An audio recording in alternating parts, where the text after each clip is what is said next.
Welcome to this Outlander presentation, A Tale of Three Caves, the cultural history of ancient Maya cave use in Belize, with Holly Moyes, University of California at Merced. Take it away. Okay, Jim, thank you so much for that very kind introduction. And I've seen some of my illustrious colleagues in the audience, and thank you so much for coming tonight. I really appreciate the support, and that you're taking an interest in this work. So this talk is essentially a culmination of about 30 years of work that I've done in Belize and how I'm starting to think about it as a whole. My interest is obviously I'm a speleoarchaeologist. I work almost entirely in caves, not quite, but much of my work has been in caves. I'm very interested in my religion. And in religion in general, and especially like what can we glean from the archaeological record about people's religion and what they're thinking, what their ideologies are. So I examine sacred space. I look at persistent places and placemaking, the use of space, and the function and meaning of architecture. So I've done a lot of work on cave architecture, and maybe that's for another time.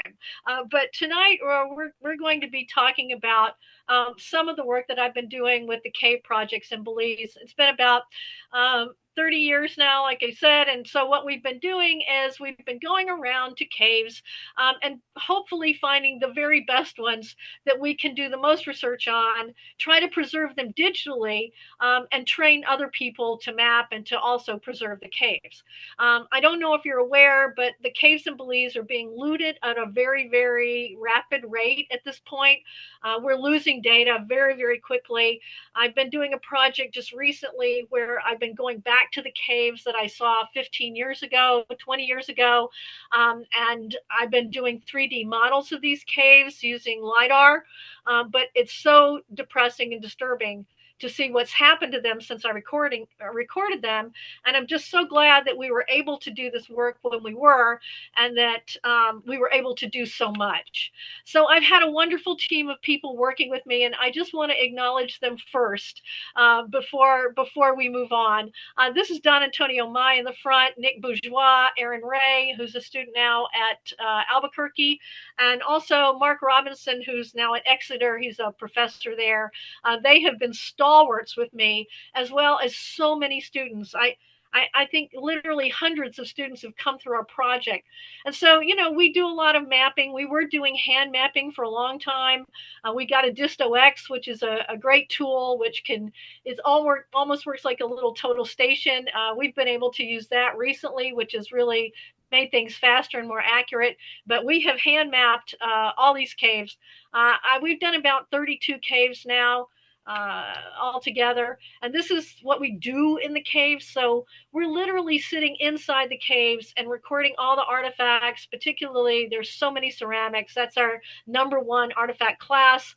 So we sit there and we do all the work in the cave, and we leave everything there.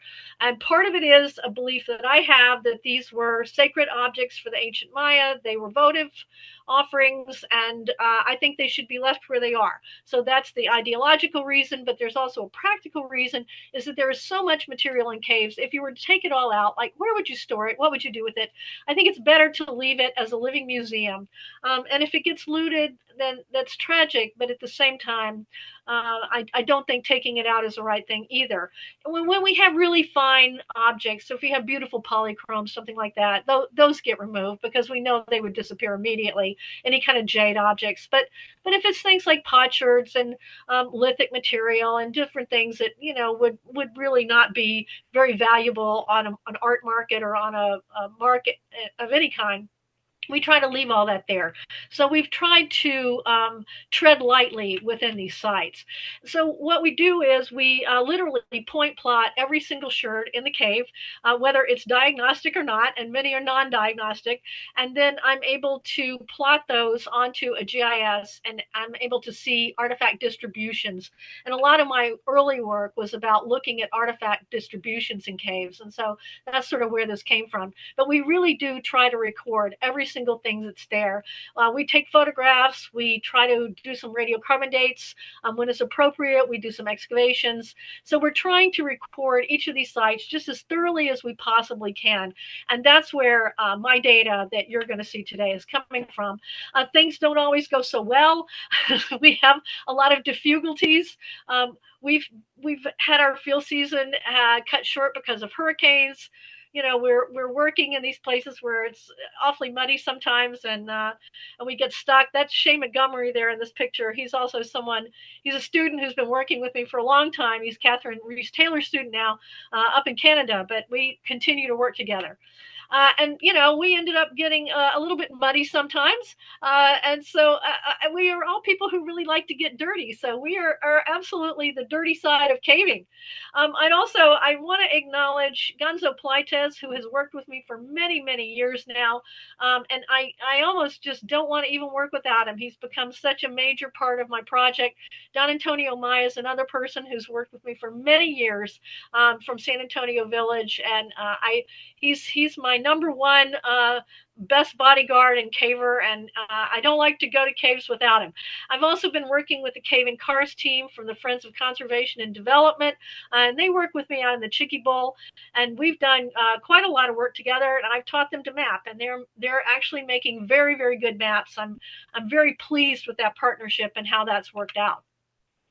And then these are the people who've been very important to me. Barbara Voorhees, who many of you know, Barbara, I'm sure, has worked with me doing excavations both in the cave and in the surface site. She did my excavations at Las Cuevas for me. And Laura Kozakowski, we could not do without Laura. Laura is our beloved ceramicist. She has just been so giving and of her time and her work and her expertise. And Laura, you know, all my ceramics go through Laura. I don't publish anything without Laura having vetted them. And that's also a younger version of me without gray hair, which when I looked at that, I was like, I didn't know I had gray hair. It's gray hair now. Holy cow. And of course, Jaime Aui. And I have to acknowledge Jaime because Jaime has single-handedly done more to promote cave archaeology in Belize than any single person. He's worked tirelessly over the years. I worked with him for many years. I trained with him early on, starting at Actun Tunachil McNall in 1996, which was the first cave I ever recorded. And he has stood by me and been my mentor and my supporter for so many years. And he's just done so much for the archaeology of Belize in general, but especially of caves. And so thank you, Jaime. Special gratitude. So there have been 3 major findings in caves. I used to say there was 2. I've upped it to 3. And part of this is because I think we need to acknowledge that caves were not just sacred spaces. They're certainly related to all kinds of different sorts of rights, but particularly agricultural success and rain control. And also they have political implications. And I think Barbara McLeod's work really does bring that home for us, where she's looked at the epigraphy at Noctanich, and she can see clearly that they're making political alliances and that the cave at Noctanich has been an important political place. And I don't think it's the only one. I think all caves have these political overtones because they are power places and because rulers or community leaders can co-opt the power of the deities of the caves in order to pray for rain and do a lot of other things. They are definitely multi-purpose sites, but I think the agricultural success is a major finding that we have, and that I think all of them in some level are used for that. And then here's a picture of the El Rey Monument, just to for those of you, I'm sure everyone's seen this. I'm sure you all know the data, but I'll just run through it very quickly about how we know what we know about caves and how we know that they're related to rain. And so we start out fairly early on with this El Rey Monument, and it's a great monument. This is the drawing that Kent Riley did. And I really go by a lot of his interpretations for this, but it's great. So you can see the cave symbol here, and you can see that it's turned on its side. So you're seeing kind of a side view. There's a person sitting in there. They're wearing a big hat. There's been some discussion of whether that's a man or a woman. They're holding a cloud scroll. They're sitting on a cloud scroll, and there's this mist or clouds, or perhaps even speech scrolls that's coming out of the cave itself, suggesting that this person is doing an important ritual in the cave. And you can see from above that it's raining and that there's things growing. So we have this great nexus of some important person doing rituals and this in the cave, and rain rituals, agricultural rituals going on. And so we have this nexus of cave rituals really early on. The other thing is, ethnographically, Evan Vogt's written about this, that when you ask or some indigenous people, where do clouds come from? They say, oh, they come from the mountains, they come from caves. And of course, that's what it looks like. And indeed, it is true. They do come from caves. This is the site of Las Cuevas that has a very large entrance. One day, I think it was around 2017, it was the solstice that day. I've been working in the cave all day, and I started out about 5 o'clock in the evening, and I noticed it was like it was fogging inside of the cave, and I thought, well, this is odd. What's going on? And as I walked out of the cave and looked back, I realized the cave was producing a cloud. So I said, Ryan, get the camera. This is really amazing, because clouds really do come out of caves. And so I love it that so much of the Maya iconography and Maya thought, it's so very literal, and it really is coming from nature itself.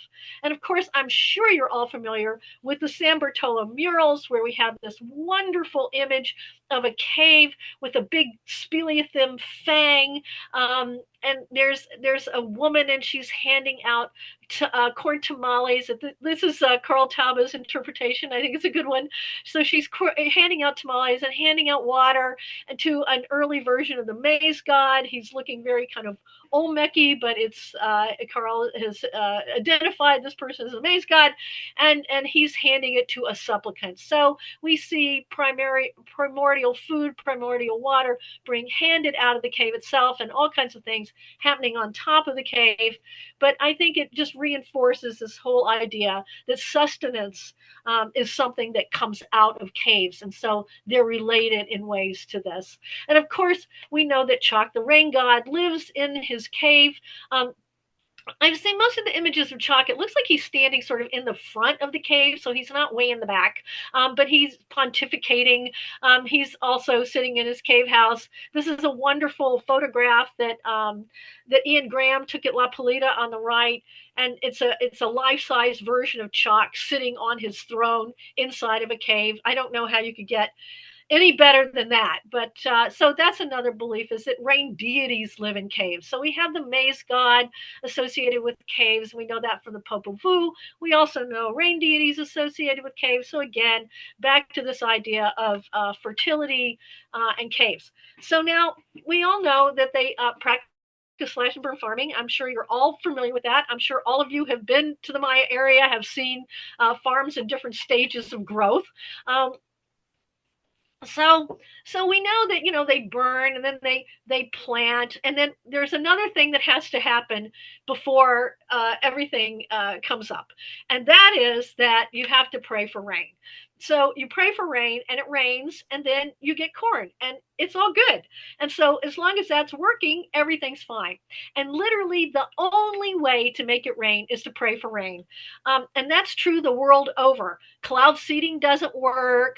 I can tell you in California, it's never worked. You have to have clouds in order to be able to do it. And then you don't even know where it's going to rain. It's very unpredictable. So there is really no other way to make it rain than to pray.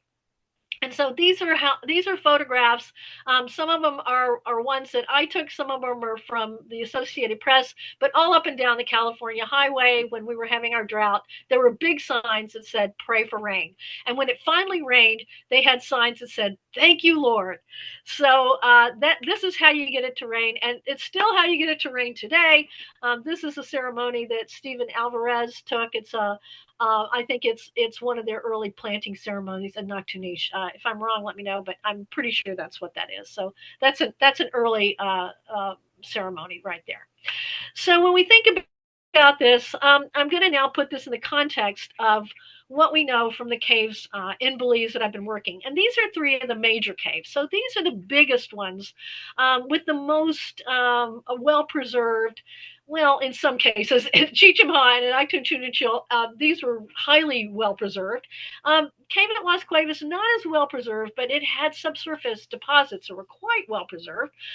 So it's what I've learned about caves from these three caves. What have they taught me? And so the Chichimha cave has taught me about the importance of water and how caves were used to pray for rain during a very tumultuous time. Actunchunichil again, agricultural rituals, but also how they intensified cave rites during that time. And at Las Cuevas, we see a different kind of intensification where we see pilgrimage and public rites being done there. So I'm just going to launch in and talk about them a little bit. So Chichimha Cave is the first cave I want to deal with because it's the first one. It's where we actually figured out a lot about cave use in Belize, and maybe further afield, but certainly I can say for Belize. And so one of the reasons is that we spent so much time. I spent so much time in this cave. So this was a cave that Jaime Awi was doing under his auspices for the a cave project that he had started in 1996, where he started out with Octon Tunishio McNall, and then he had other caves he was doing. And he asked a graduate student, does anybody want to do Chichimha Cave? And nobody wanted to do it. So I thought, well, I'm going to go out there and look at it. When I saw it, I was like, this is a wonderful cave. They didn't want to do it because it had been opened for tourism, but I thought, that's okay. These people who have opened it for tourism have done a wonderful job at curating it, and I think this would be a really, really interesting cave to work on for my dissertation project. So that's when I started working at Chichimha. So one of the things that they had done was they had blocked off the entrance with a gate, and which was really, I think, necessary at the time. So the way this cave was discovered was that their son William was out hunting one night, and if you ever want to go discover a cave, the way you do it is you go out with a dog hunting, and you will discover a cave. And that's exactly what happened. So his dog disappeared, chasing a gibnut into a cave, and he followed the dog in, and of course he had his flashlight because it was at night, and he started looking around and realized, oh, it's full of artifacts. There's all these things in here. And so he went back out, and the next day he came back with his father, and they explored the cave and looked at it and said, wow, this is great. And they were visionaries because they said, you know what, rather than taking this stuff out of the cave, why don't we leave it there and we'll make it a tourist site and we'll show it to tourists. And then people can appreciate it and we'll make money off tourism, which is exactly what they did.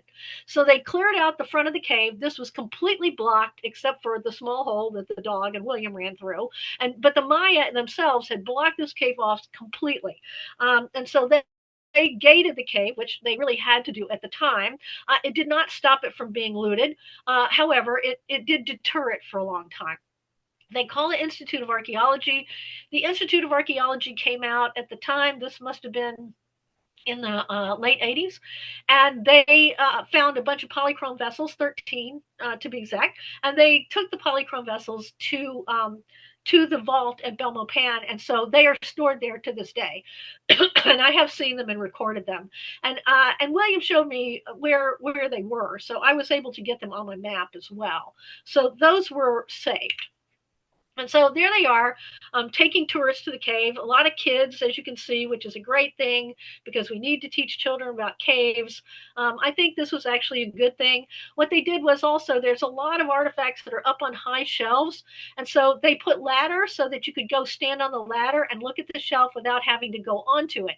I thought that was a very good idea. This is a very interesting cave because it doesn't look like many of the caves that we see in Belize.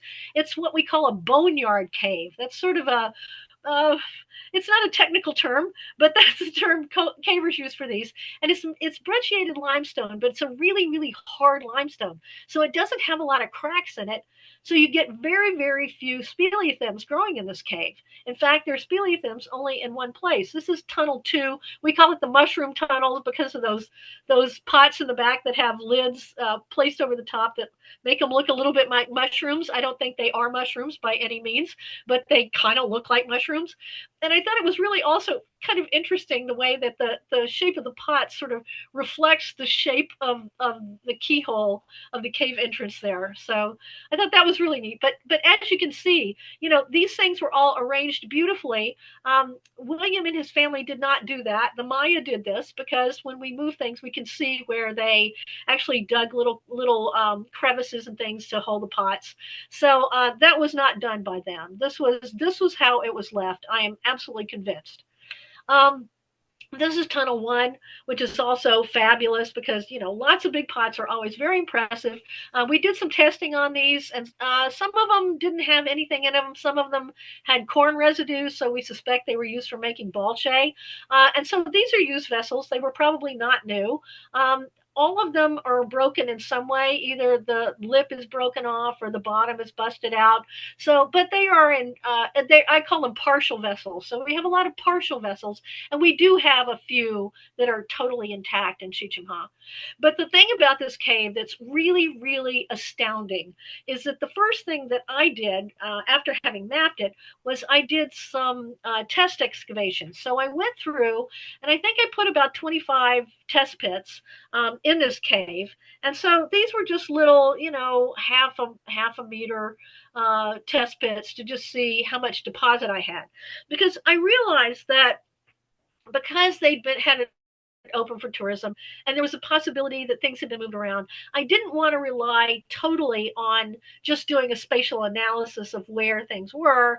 I thought it would be really useful to do some excavations. And very, very few caves have very much sediment in them. Most caves, the sediment, if you get 50 centimeters, that's a lot. They'll usually have maybe 10 centimeters of sediment or something, and no real stratigraphy. We don't really get a lot of sedimentation in caves. And the sediment we do get tends to be diogenic bat guano. So this cave happened to have a lot of sediment. And so I was able to ascertain where the deepest deposits were. And the first things I did was I ran some radiocarbon dates on these deep deposits to see how old they actually were. Well, I was a grad student. This was my second cave I'd ever worked. And you can imagine my shock when I got very, very early dates off this charcoal from these sediments. I was really surprised. And so I decided that I should really look at changes over time because I have a very old cave. And in fact, as far as I know, it's the oldest dated ritual cave in the Maya lowlands. Now, there's caves that have archaic presence, but I don't think there's any that have predated Chichen Ha Cave. So this is, as far as we know from the data right now, I would claim this as being the earliest dated cave because I have radiocarbon dates, and I think they're really good. So then I started thinking about this project. Well, what was it going to do? So I thought, well, I have all these artifacts. I have this great sediments. Why don't I look at changes in ritual practice over time? So looking at changes in behavior and how they're changing their behavior over time. And then I could take these data and I could correlate them what's going on politically and environmentally. So what's going on the surface, what's going on out there that might foment these kinds of changes. So that was my working idea. And of course, the first thing I did is make a map, and this is a very simplified version of the map. My maps are actually highly detailed, but I just want to show you the tunnel system itself and how it works, so you'll appreciate some of our thoughts about where we put excavations. So they come in the entrance into this gated entrance, and you go down a long tunnel that funnels you into what we call chamber 2. And at chamber 2, the tunnel splits off. So in order to go to any of the back tunnels, you have to walk through chamber 2. And so there's a lot of the blue things that you're seeing there. Those are all ledges. And so there's a lot of artifacts on the ledges. There's also artifacts lining the tunnel itself. And there's quite a lot of artifacts in Chamber 2 on what we call Ledge 10, which is up at the top. And that ledge is about, let me think. It's probably about 4 meters high, maybe 5. It's way up there. If you fell off that ledge, it would be really bad. And I hated working up there, but it was chocked full of stuff. So I had to spend several days up there going through the material and seeing what was up there.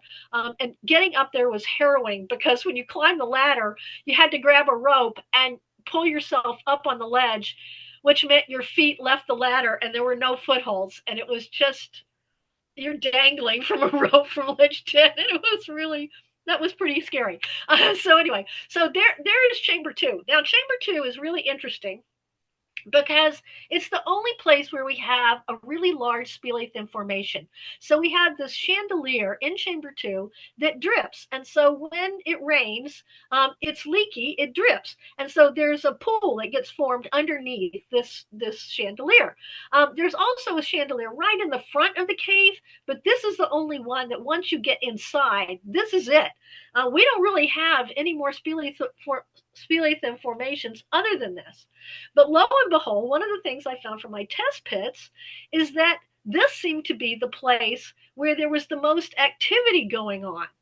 And it has the most activity at early time periods, which suggests that people were coming into the cave and they weren't dawdling around. They were coming back to this area and they were doing things here around this amazing formation. So I looked at 3 different things. So one of the things I did look at was how they used the space. And of course, I can date the ceramics, so I can see ceramics at different time periods and what's going on at these different time periods, how much is being brought in, where they're placing it. And so I looked at the artifact assemblage as well to answer those kind of questions. And then I did something else that no one else has done, I don't think, in a long time. I think there are studies elsewhere, but I don't think anyone's done it in the Maya area. And that is that I looked at charcoal. So I was looking at the amount of charcoal in each level of my excavation to see if there's more charcoal in some levels than others. So I literally counted every single little fleck of charcoal in every single level of my excavation to try to come up with a proxy for what I'm calling use intensity. This is a really hard thing to study. It's hard to study ethnographically because you don't have the time depth, but it's also hard to study archaeologically because you have to find a proxy for it. And so this is what I used as my proxy. And I got some very, very interesting data. And so I had two ways to look at it. I could look at the artifact assemblage and seeing how much was being brought in terms of artifacts, but then I could also look at the charcoal to see. It's a more indirect approach, but at the same time, it'll tell you if they're lingering or if there's more people. It's a really good proxy for that sort of thing.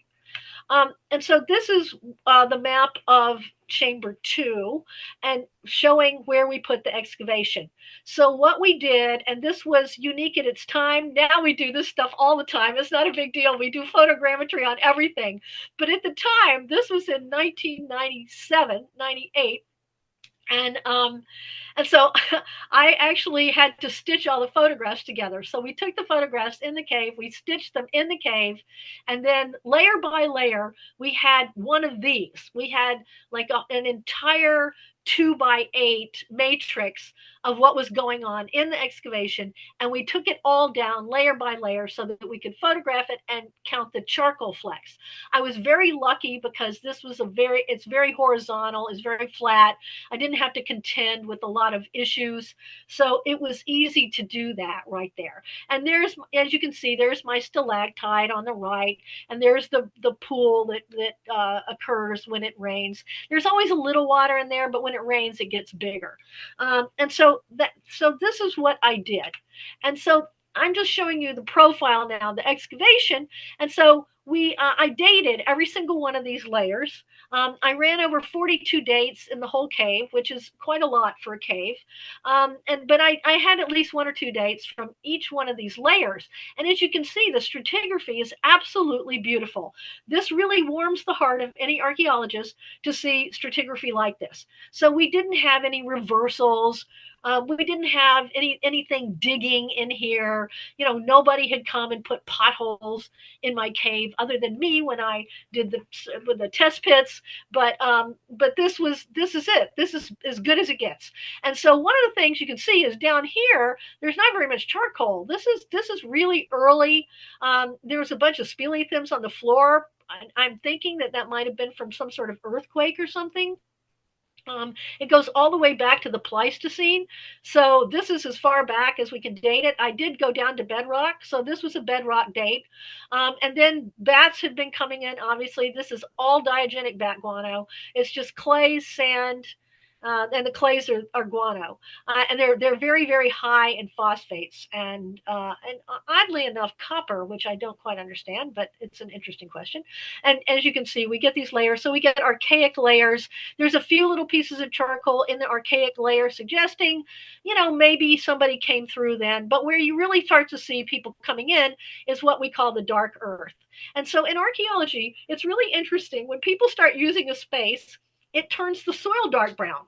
And so you can really see where people started to come in, and you can see all the little charcoal flecks in there, that we start to get a lot of charcoal flecks in the middle preclassic period.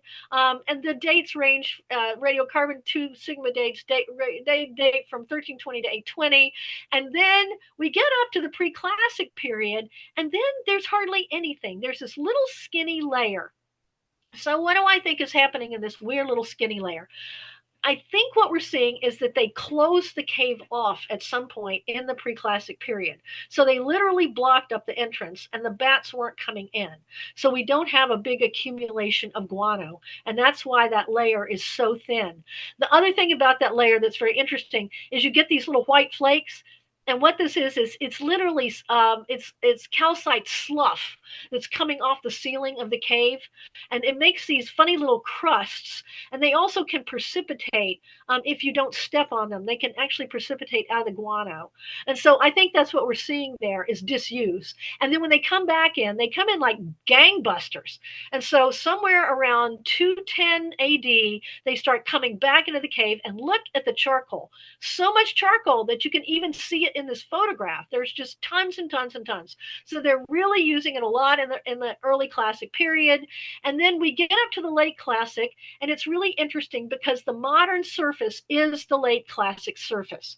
Remember, they blocked off the cave when they left. They blocked the whole doorway off, so no bats could come in. So you don't have a big accumulation of guano, and people are literally walking around on the late classic to terminal classic surface. So that's my profile, and that's what we worked on. And so once I had 17 layers altogether. And they were dated. So I've lumped them for you into a nice little chart so you can see what's happening. And let's think about this a little bit. So here we are in the middle, early to middle preclassic period. And we have very, very few ceramics in the cave, just maybe a dozen. There really wasn't much, but they were here. They were identifiable, and they were placed in different parts of the cave. But look at all the charcoal. Wow, lots. So this is very interesting because it suggests that they're not bringing a lot of artifacts in, but they are coming in and doing things. And I would suggest that probably what they're doing is they're coming in and they're praying. They may be singing, they may be dancing. They are certainly gathered around that speleothem in chamber 2, and I think that's what we're seeing in the late preclassic, which also correlates with the Maya hiatus. We don't have much of anything. We have very little charcoal, very few ceramics, not a lot going on in the late preclassic. In the early classic, starting about somewhere after 210 AD, they start coming in like gangbusters. We get a lot of charcoal. We get many more ceramics. So they start really bringing a lot of things in. They were putting things in that same chamber. Chamber 2 on ledge 10 was where most of that material was, but it was also scattered in some hallways and things, but it was up on that ledge. Then in the late classic, this is really odd. We have very few charcoal bits in the late classic. And so on the surface, there was almost nothing. Now, it could have been, stomped into place, right? So we're not seeing it. But this is a pattern that I've seen in many caves, that we don't see the charcoal in the late classic period that we see at other times. So I do have some thoughts about that. And I think part of what might be happening is that they're not burning pine anymore. They're burning a different kind of hardwood that doesn't throw off the kind of charcoal that pine throws out. And so we know from some micromorphology and other things that I've done that they were using pine.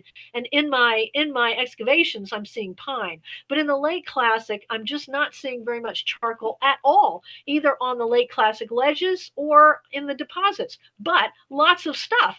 So we know they're coming in. We know they had to light their way, but they're bringing lots and lots of ceramics at that point. Oops, there we go. And so let's look at the distributions a little bit. So at Chichen Maha, we had things, in the terminal pre-classic to the early classic, we had a lot of stuff up on ledge 10, as I mentioned, and distributed throughout the cave.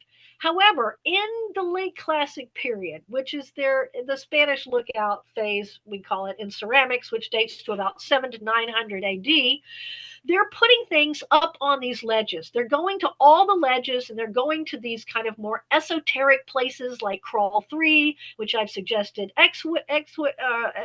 elsewhere is a sweat bath. They're going into Tunnel 2, which is also kind of more one of the more esoteric places. And then they're going up on these ledges. Ledge 7, Ledge 8. I'm going to show you a picture of some of them. They're amazing. So they have lots and lots of stuff. Elevated Passage 1, that's when they bring all those big pots that we're seeing. Those are all dating to the late classic period. And that's when they're bringing them in, and they're putting them up on ledges and in strange places. And so this is kind of what the assemblages look like. So there's ledge 10. There's our early classic assemblage. And as you can see, it's highly fragmentary. They really break everything up. One of the interesting things that we find in caves, and I'm sure you may have heard this before, is that they'll break something and we'll find most of the pieces of it, but we won't find it all. There'll always be a piece missing, suggesting that they're taking this piece out with them, especially if we're looking at everything in the cave and we don't find it anywhere. They're probably removing this piece, taking it with them, using it in another ceremony, which is what I'm calling it ritual linkage. So in other words, they're tying their rituals together. They're taking this sacred thing from this one ritual and they're bringing it to be a sacred thing in another ritual. I think, which is really interesting. I've never been able to prove it, so I haven't written about it, but you're hearing about it today. And then this is an example of ledge 7. And in ledge 7, look at what we have. Very different looking assemblage. So they're doing something very different between the early classic and the late classic period. So I started thinking about these jars, and I'm like, well, what are these jars about? Like, what could they be doing? And so my interpretation of this is that they are bringing in these partially intact and some intact jars as a way of intensifying their ritual and as a way of sympathetic magic, right? They're saying, here's the water jar, please fill it. And we know that rain deities can be seen with water jars. There's ethnographic information that suggests that the moon goddess has the moon itself is a large oya, and that over time at rainy season it tips and pours water onto the earth. There's plenty of information to suggest that this is a perfect gift for a rain deity. And so then I started to look at my dates, and I thought, well, we know there's this change in ritual practice. Why? What is it that's different? Why would they change their ritual practice? Because changes in ritual practice are fomented by actual events.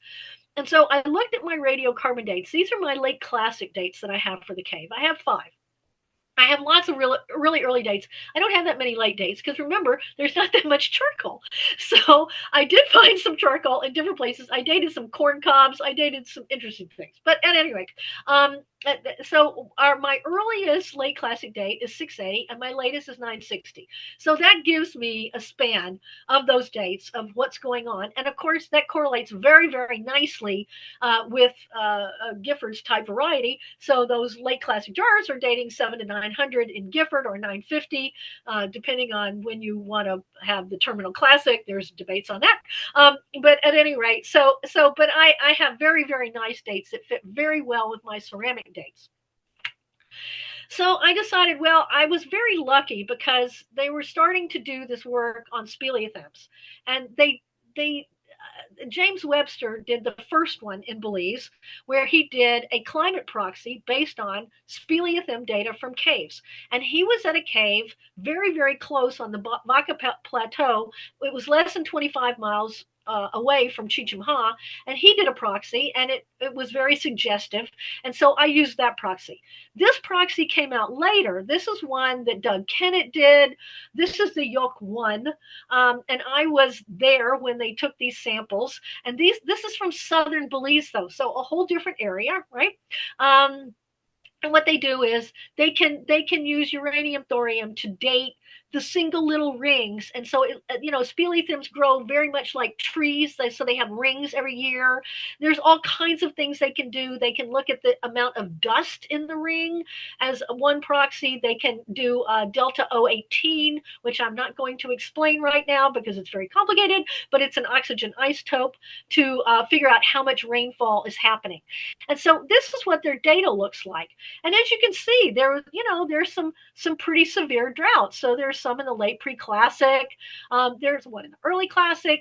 And this is the one, though, that happens during the classic Maya collapse. So this went from, they're dating it to 780 to about 840. And then, again, and then a huge one a little bit later around 1000 BC, 1100 BC, I'm sorry, AD. So we're getting lots of different droughts happening, and it's interesting because this is not the most severe one yet. This is the one that seems to have been affecting the Maya the most. Why would that be? Well, possibly because their populations were quite high at the time. So they're in the classic period, in the terminal classic, their populations are at their highest. And now they're starting to have this drought. Now, they since have done a different climate proxy with a speleothem from the same cave, but they've come up with some different results. So they said, well, yeah, it's not that it's so dry, it's that rainfall becomes very unpredictable. And because it's unpredictable, people don't know when to plant. It's not getting rainfall at the right time. And so it's this unpredictableness at this time that's maybe actually causing the problem. And so out of this, Jaime and me and James Webster and George Brooke, we wrote an article together, and we were calling it a late classic drought cult that we suggest is happening in caves. So in other words, what we think is that people are going into caves to pray for rain, and that's what this change in ritual practice is that we've identified at Cheecham Ha Cave. Now, this is the cave that was closer to me. This is the one James Webster did early on, and as you can see, the data still really amazing, right? So we have somewhere around 680, which is great. That's right about 680. We start to get this drying phase. So notice it starts to get dry, and it peaks at 809. So you have like a couple of 100 years here, or 100 years, where it's getting drier and drier, and this is also when they're using the caves. And my dates fit very well into this. And now by 960, they have closed this cave off. And so this correlates quite nicely with what they're considering to be the ancient Maya 8th century collapse, or 9th century collapse. So that's my first case. So that was where we actually identified that there may be cult behavior going on, or they may be special behavior going on to pray for certain kinds of things during this really stressful time. So now let's look back. I had already done Octun McNall. This was the first cave that I did for my master's thesis when I was working with Jaime. And so I recorded something they call the main chamber, which is the one, if you've been there, that's where they take you. They take you, you might stop at the Stela chamber, but they take you up to the main chamber. And so that was the area that I recorded. Now, this cave, people had been using it for many years. There is pre-classic material right in the entrance of the cave in a very high a little niche. It's a little alcove up in the beginning where you can see it. And then there used to be, but it's been washed out actually in recent years, but there were a number of early classic there was a lot of early classic material. About halfway through the tunnel, there was a little place where you went in, and there was a little kind of phreatic zone, was a little side tunnel, and it had a lot of early classic stuff in it. I had been back there recently, and it's all gone. It's either covered with mud, and you'd have to excavate it out, but you can't see it anymore. So I wasn't able to record it again, but we did record it in 1997. So I worked in this cave in 1996. I visited the cave.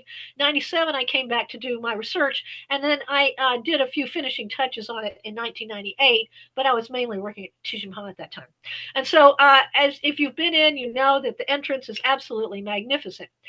It's on the Roaring Creek River, a little branch off the Roaring Creek River.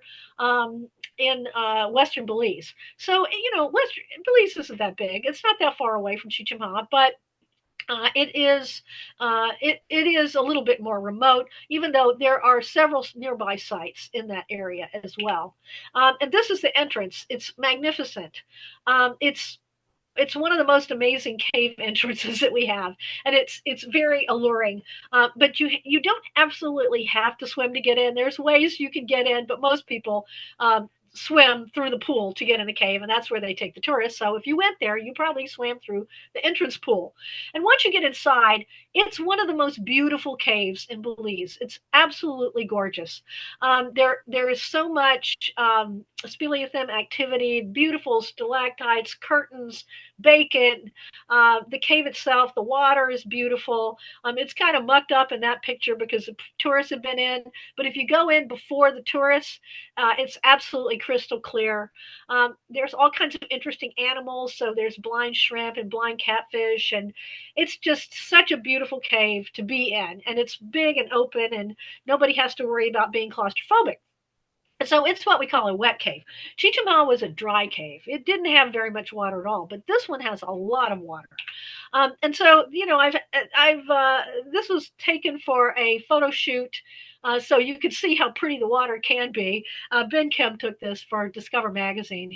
They did an article on it, and that's me and Mark Robinson and somebody else, and Gonzo Pleites is there at the end, and we're walking through the cave. So gorgeous sight. Just lovely. It was mapped originally by Tom Miller. We are currently redoing Tom Miller's map, and I'll show you the basis of which we're redoing it. We're not going in and measuring. We're doing something else. So anyway, he did an excellent job. He was a fabulous caver and an excellent mapper, and he was the first one to map this cave. And then there was a British group that came as well, and they were the ones who actually saw it first. Well, actually, Tom saw it first, and then the Brits came. But at any rate, he identified something he called the Maya levels. And so you go into the cave entrance, and you walk about maybe 300-400 meters, and then you climb up a rock, and you go to these upper levels. And these upper levels are where the Maya really were using the cave in the late Classic period. These upper levels only date to the late Classic period. They're late to terminal 7 to 950 AD or CE. Sorry. And so what we did in the last couple of years is we've gone back and we have scanned this cave. We now have the entire cave scanned. Well, not quite the entire cave. We have this cave scanned all the way to the sump where the tunnel system sumps out, and then we did a lot of these upper chambers. And these upper chambers are fascinating. There are very few artifacts. So there's the main what we call the main chamber. He calls it the Maya levels. That's the main chamber that you went to as a tourist if you've been there. So there's that, but then they go on and they go on and on and on. And so there's a huge cave behind these, but there's not a lot in it. But it's gorgeous. So let's get back to the Maya levels. This is what they look like, and you can see where you have to climb up to them, and then there's a number of chambers. You go through a little squeeze, and there's a bunch of chambers that you go to in the main chamber. This is the main chamber. This is what we call this area the cathedral, which is probably an inappropriate name for Maya space, but that it was stuck with it. I didn't name it, but this is what it was called. And so this is the area, and as you can see, it's beautiful. And if you haven't been there, you should put it on your bucket list because this is one of the seven wonders of the world. It really is. It's something you really want to see. And you can see the beautiful rimstone dams. There's water all over the place. And I recorded 1,500 artifacts in this area or in the main chamber. And a lot of them are placed in water. Many of them are covered with calcite. Some things I could identify, some things I couldn't. But for the most part, I could identify many things. And also from the shape, I could see what things were. And so the cave itself is just beautiful. I made a map. Jaime had started this map, so some of it was already done. And then I finished it up. And this map is 11 feet long. What do you do with 11-foot map? Well, you put it on a geographic information system so you can actually use it.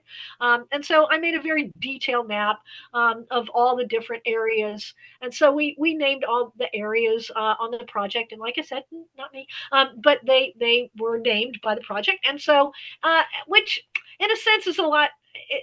I kind of like it better in some way that you're not in Operation 1, Operation 2, or Room 1, Room 2, right? Because it's easier to remember where you are when we say, oh, it's the creek area, or it's the burial chamber, it's the ransom chamber.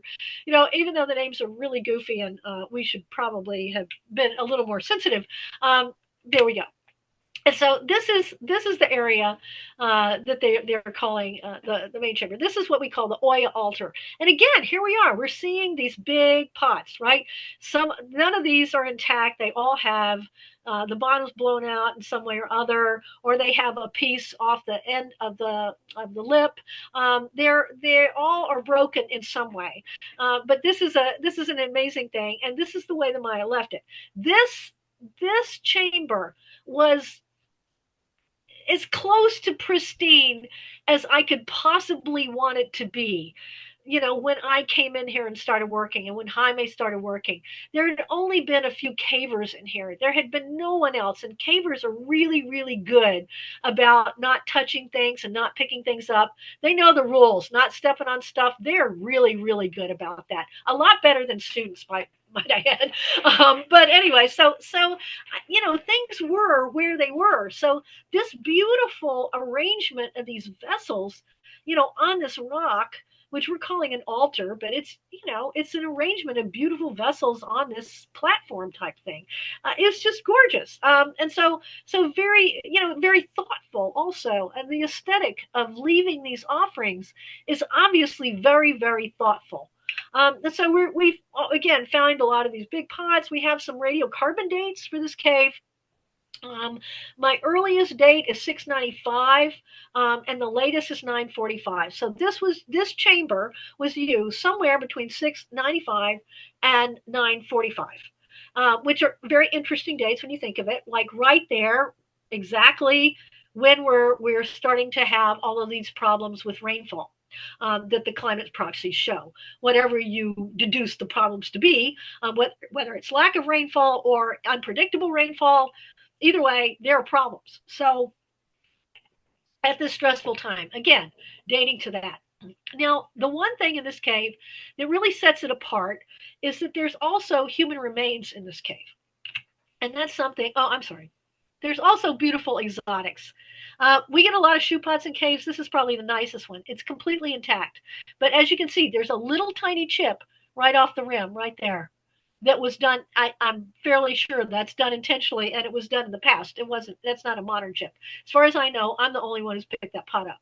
So maybe somebody else did, but I didn't break it, and it was already there when I saw it. So anyway, and we get fancy things. So we get these applique vessels with little duendes on them. Okay, and then we get all the stuff. But anyway, we get people. And so that's what's really unusual about this. And most of our people are put into these rimstone dam areas where they get flooded. So there's water.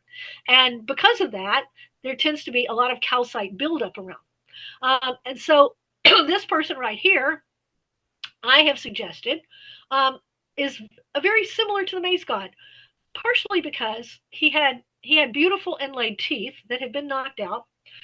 He has a cone-shaped head, which is also awesome and very maze god-like. And he's near something that is three speleothems stacked together, which I think probably represents the center of the cave and probably the center of the ritual universe.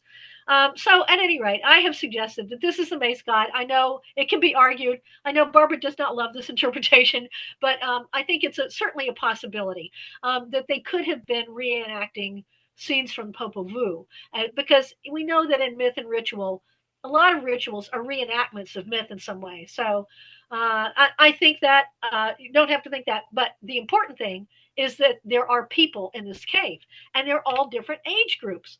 So we have 17 entire skeletons and 2 secondary burials.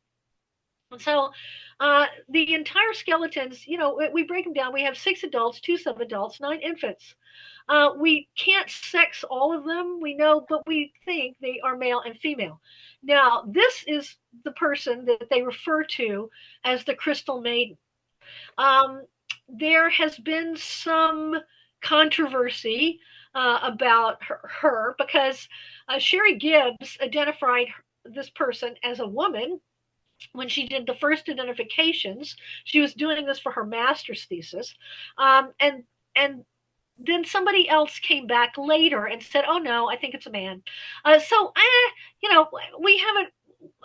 I think the jury is maybe out a little bit, but I know Vera Tiesler looked at the picture one time and said, "I think it's a woman," but we don't know for sure. We could know for sure if we took one of the teeth out and we did a DNA. So I think the only way we're going to really know whether this is a man or a woman is if we did the DNA.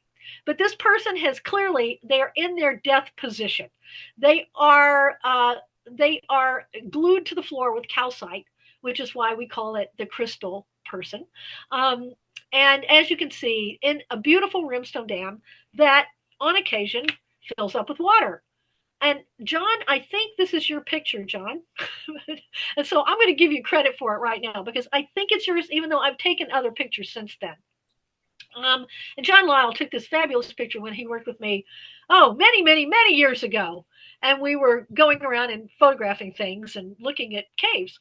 And so this is what she looks like when she's floating in water, or not floating anymore. And then obviously she landed, with an arm back. So this is not how one would bury one's loved one. There are no grave goods. There's no artifacts. And in fact, I did an analysis on these skeletons in the cave, and none of them have artifacts placed around them. So they don't have any grave goods at all, and they're not technically buried. They're left in the cave because there's no deposit to bury them in. And this person is in a very esoteric area, way in the back of the main chamber. You have to climb a ladder to get up there. It's one of the most esoteric places in the cave. And we have a number of children as well that again are placed in water, and they're in these little they're hidden beneath ledges, and they're inside these little rooms, and they're tucked away. I think this is very interesting. And so Jaime and I are absolutely convinced that these people did not walk in here on their own, and that they are not burials, that these are actually interments, and that they are sacrificial victims, and that is part of what's happening during this time period, is that we're seeing this ritual intensification. So, in other words, they're doing different things to try to change things. And I think part of what they're doing is they're also bringing humans into caves and sacrificing them. Now, I don't think necessarily rock shelters are human sacrifices at all. In fact, I think rock shelters are regular burial grounds. But I do think that when you're in the dark zone of a cave, it's a very if we argue this from context that these are sacrificial victims, but either way, whether they're sacrificial victims or whether they're burials, they are part of this intensification that I am seeing at this time period. Now, what's interesting is that there's a Baktun ending on March 15th, AD 830, which actually overlaps with the dates of the chamber. So this could also be some kind of world renewal rites, but then one thinks, well, that's maybe this is not mutually exclusive. Um, could it be termination rights? Because we know that they no longer use this cave. So this cave went out of use completely. So there's nothing else. There's no post classic in this cave at all. So it went completely out of use. So did they terminate it? That's another possibility. So or it could be all of the above. We could see intensification, we could see a world renewal right, and we could see termination all within this period. Because remember, this is a we're looking at almost 200 years here. So there could be lots of things going on at this time. But, eventually, this was a ritual failure of sorts. I don't like that word failure. It's just that it didn't do what they wanted it to do. It may have done other things. And that's when I start to think about what's happening out at Las Cuevas. So I have proposed that Las Cuevas is a late classic pilgrimage place. And it's a very interesting site because it's a cave that they have built a surface site on top of it. So it's built literally on top of the cave system. It's down here near Caracol. It's 24 kilometers southeast of Caracol as the crow flies. You could probably get there if you walked like a Maya for a day. It's not that far. But I have absolutely no evidence at all to suggest that Caracol was ever using the site, which is also kind of interesting. So it's in the Chicky Forest Reserve. Um, and there's a field station out there where we can stay, which makes it easy to work there. And I've been working there since 2011. We've done a lot of work, including we've got a LiDAR, and so we have some really nice visualizations of the cave. And so what you see there is that there's a sinkhole. And at the bottom of the sinkhole, there is the cave entrance. And if you look at the bottom image where the blue and the green come together, you can see the cave entrance. There's like a hole right there. That's our cave entrance. So there's trees growing in the sinkhole, and there's trees growing on top of all the pyramids. And, it's the usual Maya site. It's got dense jungle all over it. But with the LiDAR, we can look down and we can actually see the ground surface. And so we can actually see the cave entrance when we look at it like on the side. And so you walk down into the sinkhole, you go into the cave, and then it runs around underneath the surface. And here is the map that we did. So we mapped all the surface stuff and we mapped all the cave, and then the blue lines to the cave, and you can see where the cave runs underneath all these structures. And so the structure one is the tallest structure that we have, and it was also the most interesting. It had a frieze that must have had some kind of entrance. It must have had some kind of earth monster on it because we found a big tooth. We haven't found all of the frieze yet, but we did find this large tooth, which suggests to me that it probably had a frieze with some sort of toothy maw on it.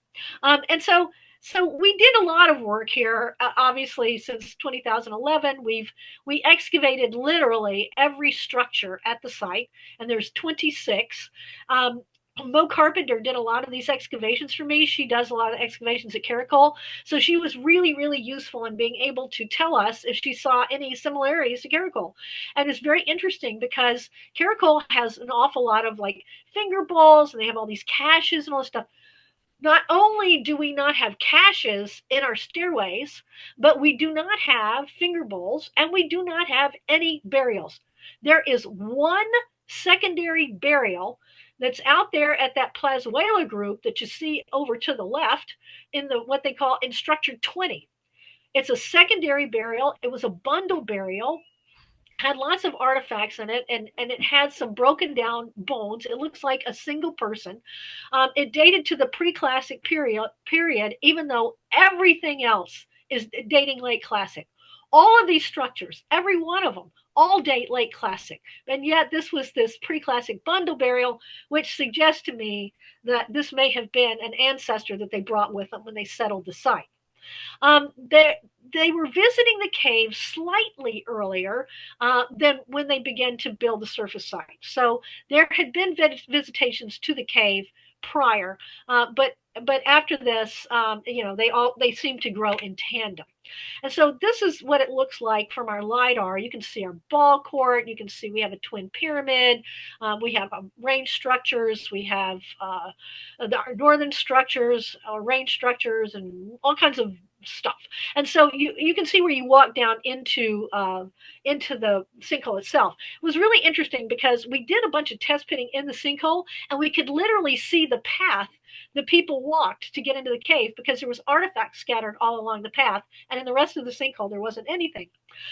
So that was very interesting. And there's a platform right outside the cave entrance, and there were speleothems in the platform and little pieces of jewelry and all sorts of stuff. So there we go. So that's how you get in. And I showed you this picture, which is very reminiscent to me of the El Rey Monument. Then when you go inside the cave, this is what you see. So you step inside, and it's this vast room. It's huge. And there's a sinkhole inside of the cave. So I'm facing the sinkhole, which you can see. There's a river that comes up at the base of the sinkhole.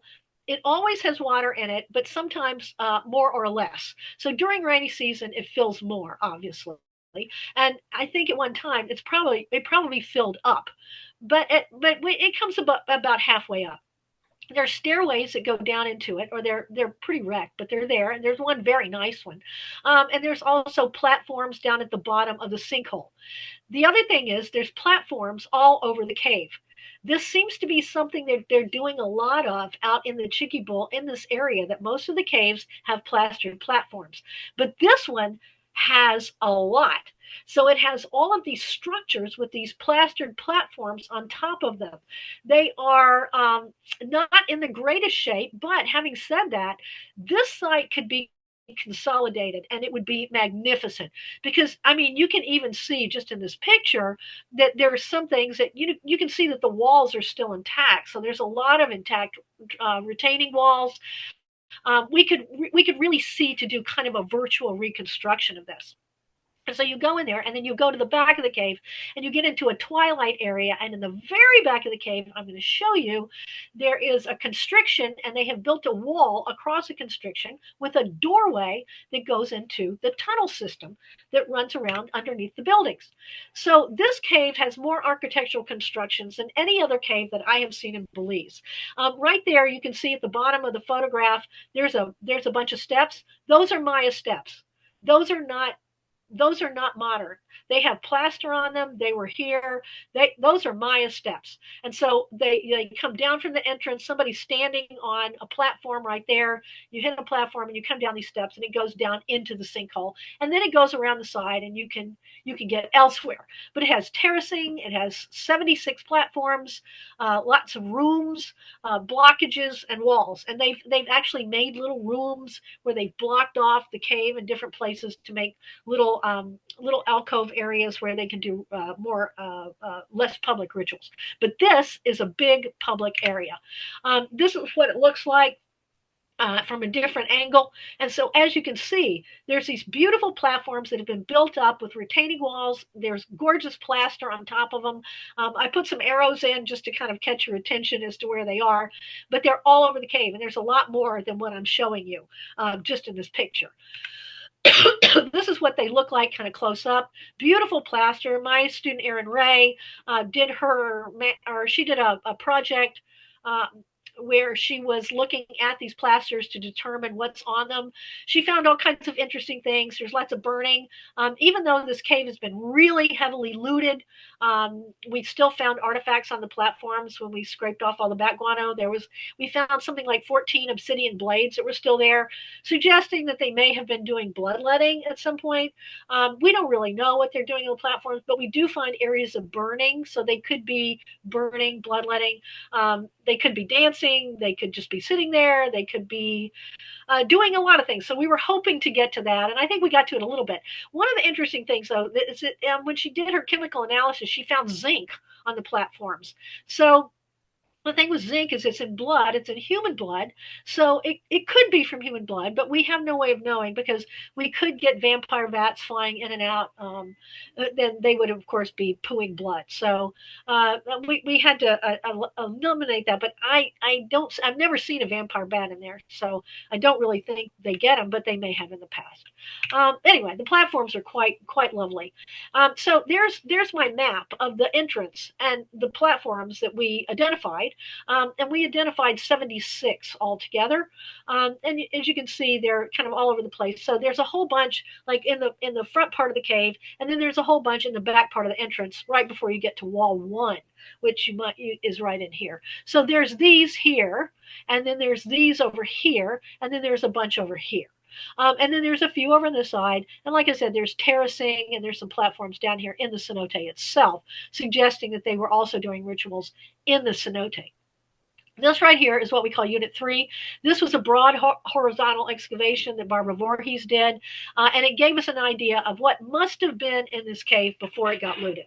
So what happened to this cave was that there was this escaped criminal named Little John who was on the lam from the FBI, and he was hiding out in Belize, and he literally lived in the cave for a while. But he didn't just live there. He also removed carloads of artifacts, apparently, because we have eyewitnesses who lived in St. Augustine, or in Augustine, at the time when the Maya people lived in Augustine before they moved to San Antonio. They saw this guy with boatloads of stuff. So he took a lot out of the cave, and we have no way of ever recouping that. So it's just one of those things. But the architecture is so magnificent, we can still tell a lot. But based on Barbara's excavations, we found antlers, we found shell, we found a vomit spatula made out of manatee, we found 2 snuff bottles that were in the bottom of these, what we're calling retrieval pits, but they're funny little pits. They weren't post holes because you couldn't put a post up. Because the ceiling's too low. So there was just polychromes, tons of charcoal, tons of burning, lots and lots of stuff came out of that excavation because it was buried, which was a good thing. This is what the cenote looks like when it fills. So when it really, really rains hard, as you can see, the water starts to run, and then it comes up over on the top part of the picture, and then it sumps down here in the lower left corner. And we don't know where it goes from there. Let's go into a river, but this is some kind of underground river. And in fact, a lot of the caves in this area have this. So there's caves near here that have water in the back of them. So this is not that atypical, but it is an amazing feature. Then I promised you I'd show you what wall 1 looks like. So when you go the back of the entrance chamber, this is what you come to. And so they've literally blocked off the entire entrance of the cave. They built these beautiful terraces. They're still intact today, which is amazing considering people have been tromping in and out of here. The British Army used to do these maneuvers where they would use blanks and they would shoot each other in the cave. There's just been some crazy stuff that's been happening in this cave. I feel so bad about it, but it's managed to stay intact, which is really incredible. So this is a little doorway. It was a bit smaller. It has actual little door jams at the bottom. You can see the little door jams and see where it was before the looters tore it all out. So I think they were opening and closing the door of this cave. So when they're using it, they're opening it and then they're closing it up. Why are they closing the door? Well, they're either keeping something in or they're keeping something out. So it could be that they're trying to keep something in because ritually you can enclose things to keep the spirits in as well. But at any rate, they would close it when they would leave. And then we found the rocks where the looters had pulled them out. You can see right here. These are all the rocks that the looters pulled out of the door. So the cave looks something like this. So this is kind of a basic map of it. So you enter here at the drip line, and then you go around here, you walk around here, and then you go through here, and then here's wall one. So that's your first blockage, right? You go through wall one, and then you go through chamber two, chamber three. Now chamber three is really interesting because we found a sherd carpet there. There were over 42,000 sherds in chamber three alone that had been embedded into the floor from people walking on them, and we recorded all of them. Then you, whoops, sorry. Oh, I didn't mean to do that. Then you go through here, and this is a blockage right here where you have to crawl through. So again, the cave has a natural constriction that they augmented with the blockage that you crawl through. And then you go through a little bit more, and you have another blockage here. Again, augmented, you have to crawl through it. And then you keep going, and you go through here, you go through chamber 5, you go through this little squeeze, it's a little tunnel, and then you get out here, and then you come here, and then there's wall 2. And so there's a second formal wall. This is a formal construction. Then you go to wall 3. Now what's interesting is wall 3 completely blocks this side of the cave, which was open at one time. You could just walk through. Oh, no. They blocked it up all the way to the ceiling so that you couldn't walk through. There's no doorway.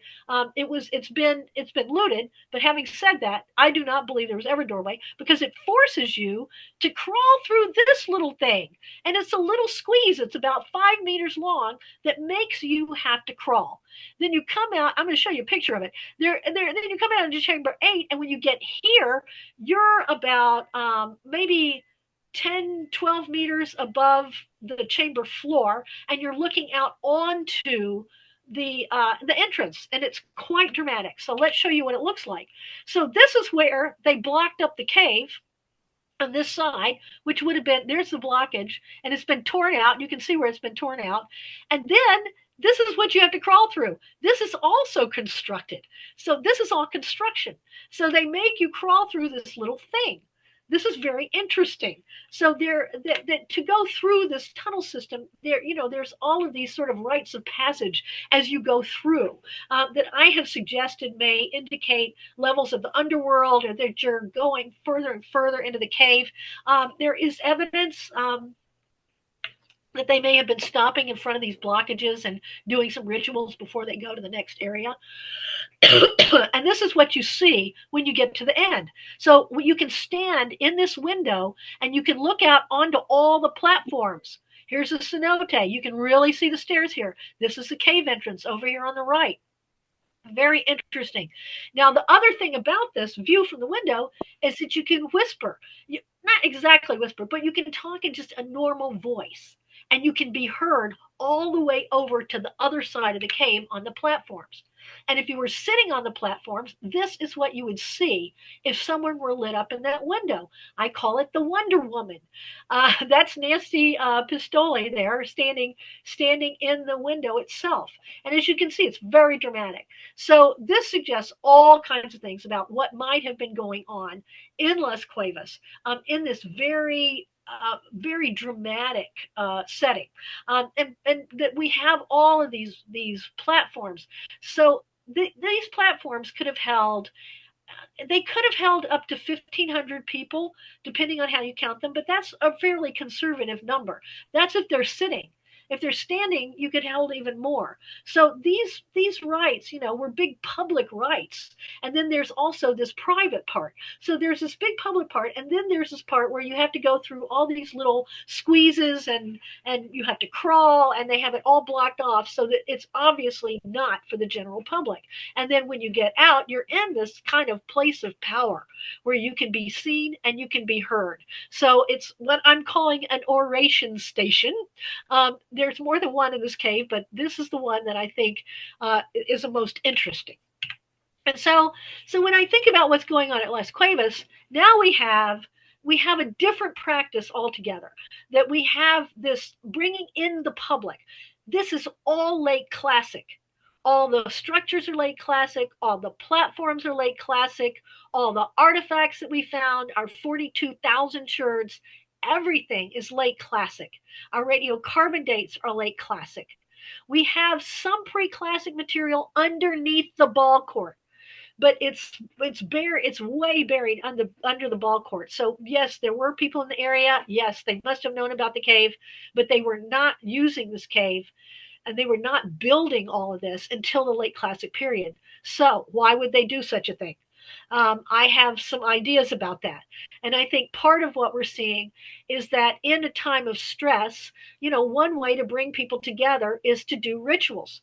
And so I am interpreting this as bringing the public in to do rituals with the leaders, with the community leaders, with whoever was running the site. I don't actually think it was a king. I think it was some sort of royal, I'm sure, who could command labor. But at the same time, there's no evidence that a king lived here. We don't have any writing. We have lots of management.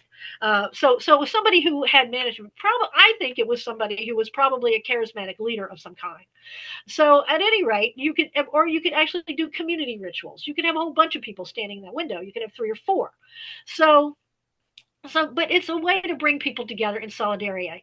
And I think one of the beauties of this is that it's a tale for us, right? To think about that when things get bad in our own society, are we going to fight each other, or are we going to come together and pray and do rituals and try to come together in solidarity, some kind of way? So I think it's a lovely story, actually, about the Maya.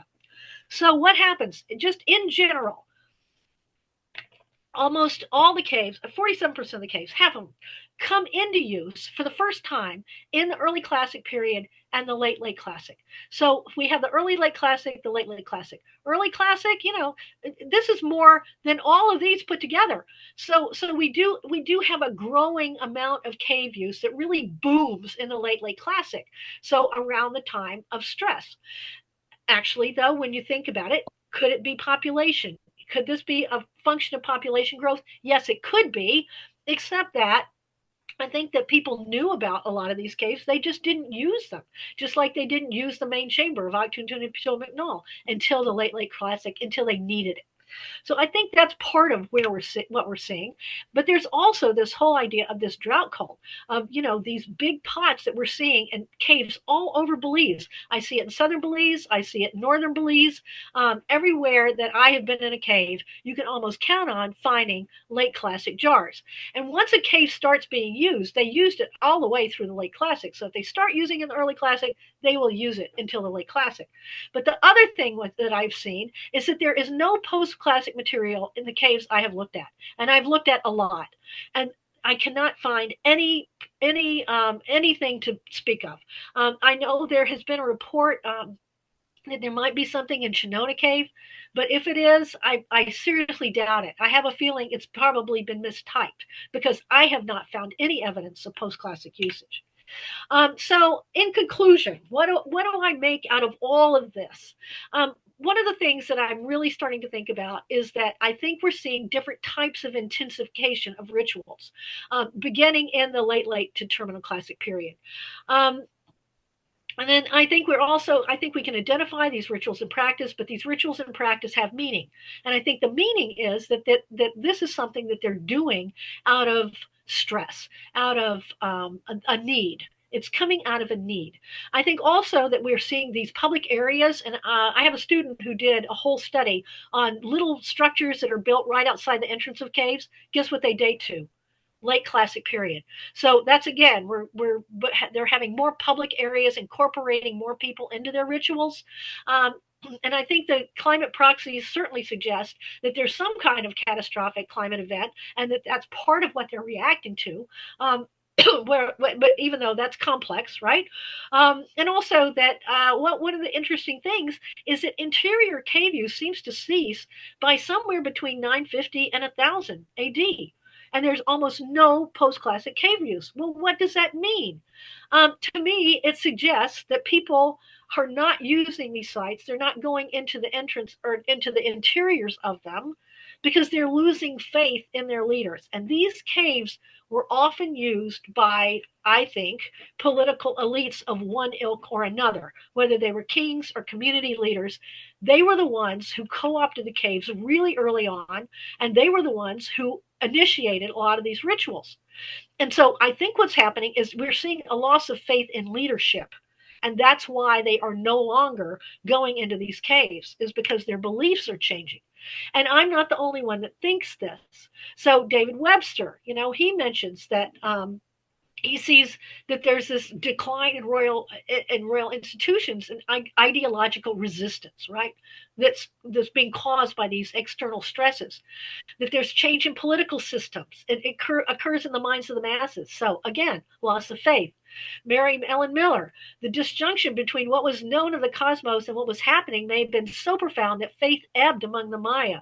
Lisa Lucero put it really well. Rulers were probably blamed for all the mishaps occurring as a result of climate change, as well as for decreasing resources. So I really think that all my caves feed into these ideas, and that there is definitely some cautionary tales here for us as humans living through climate change. And that's it. Thank you.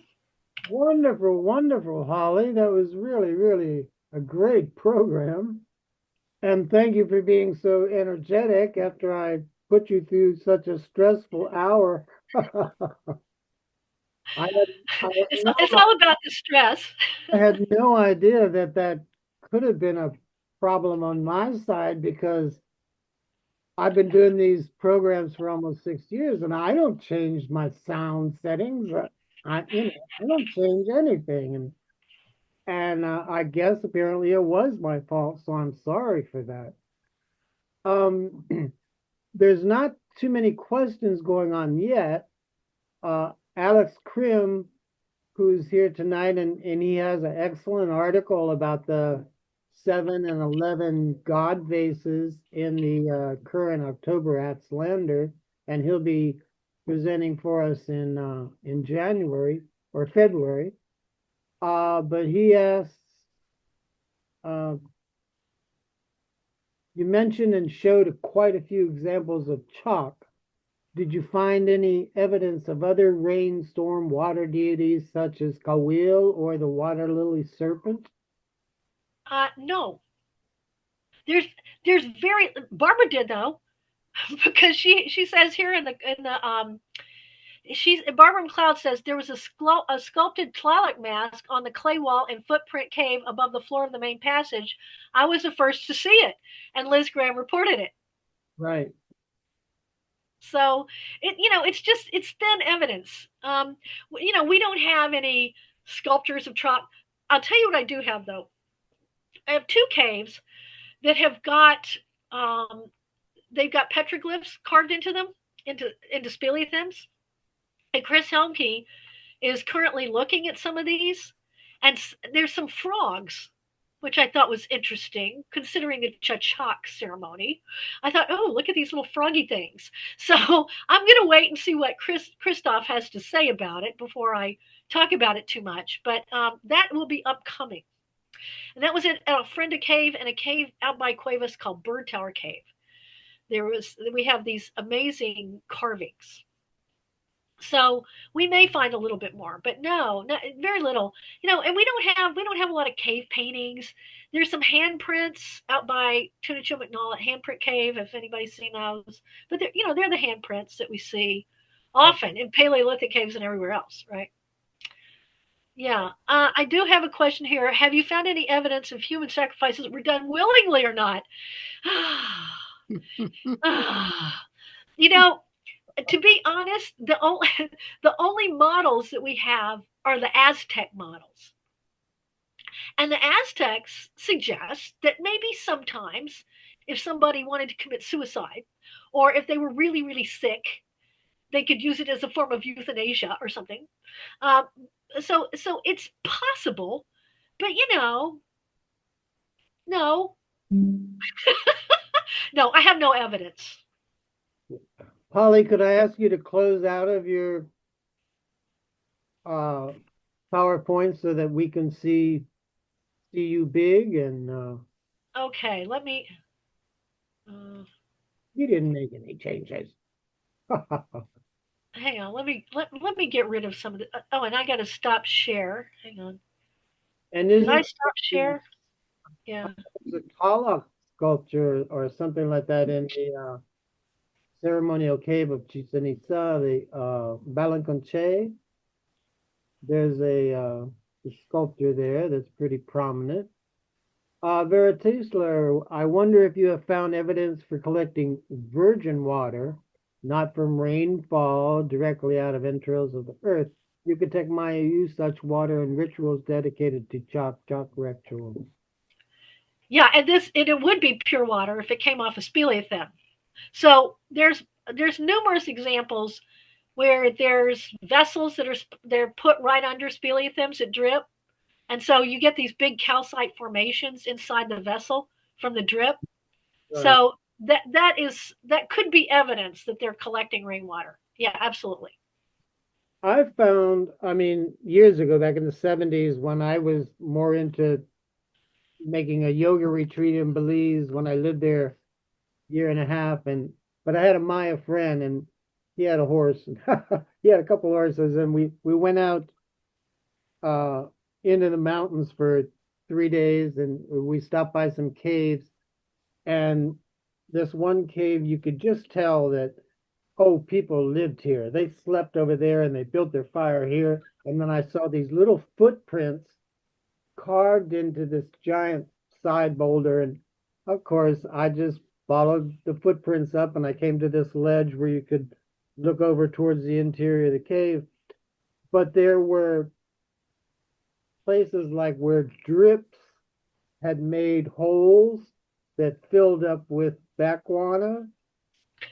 And of course, I mean, I didn't even have a spoon with me, but I felt compelled to dig down in this backwater, and I found a beautiful double pointed, what do you call them, fluted spear point or whatever.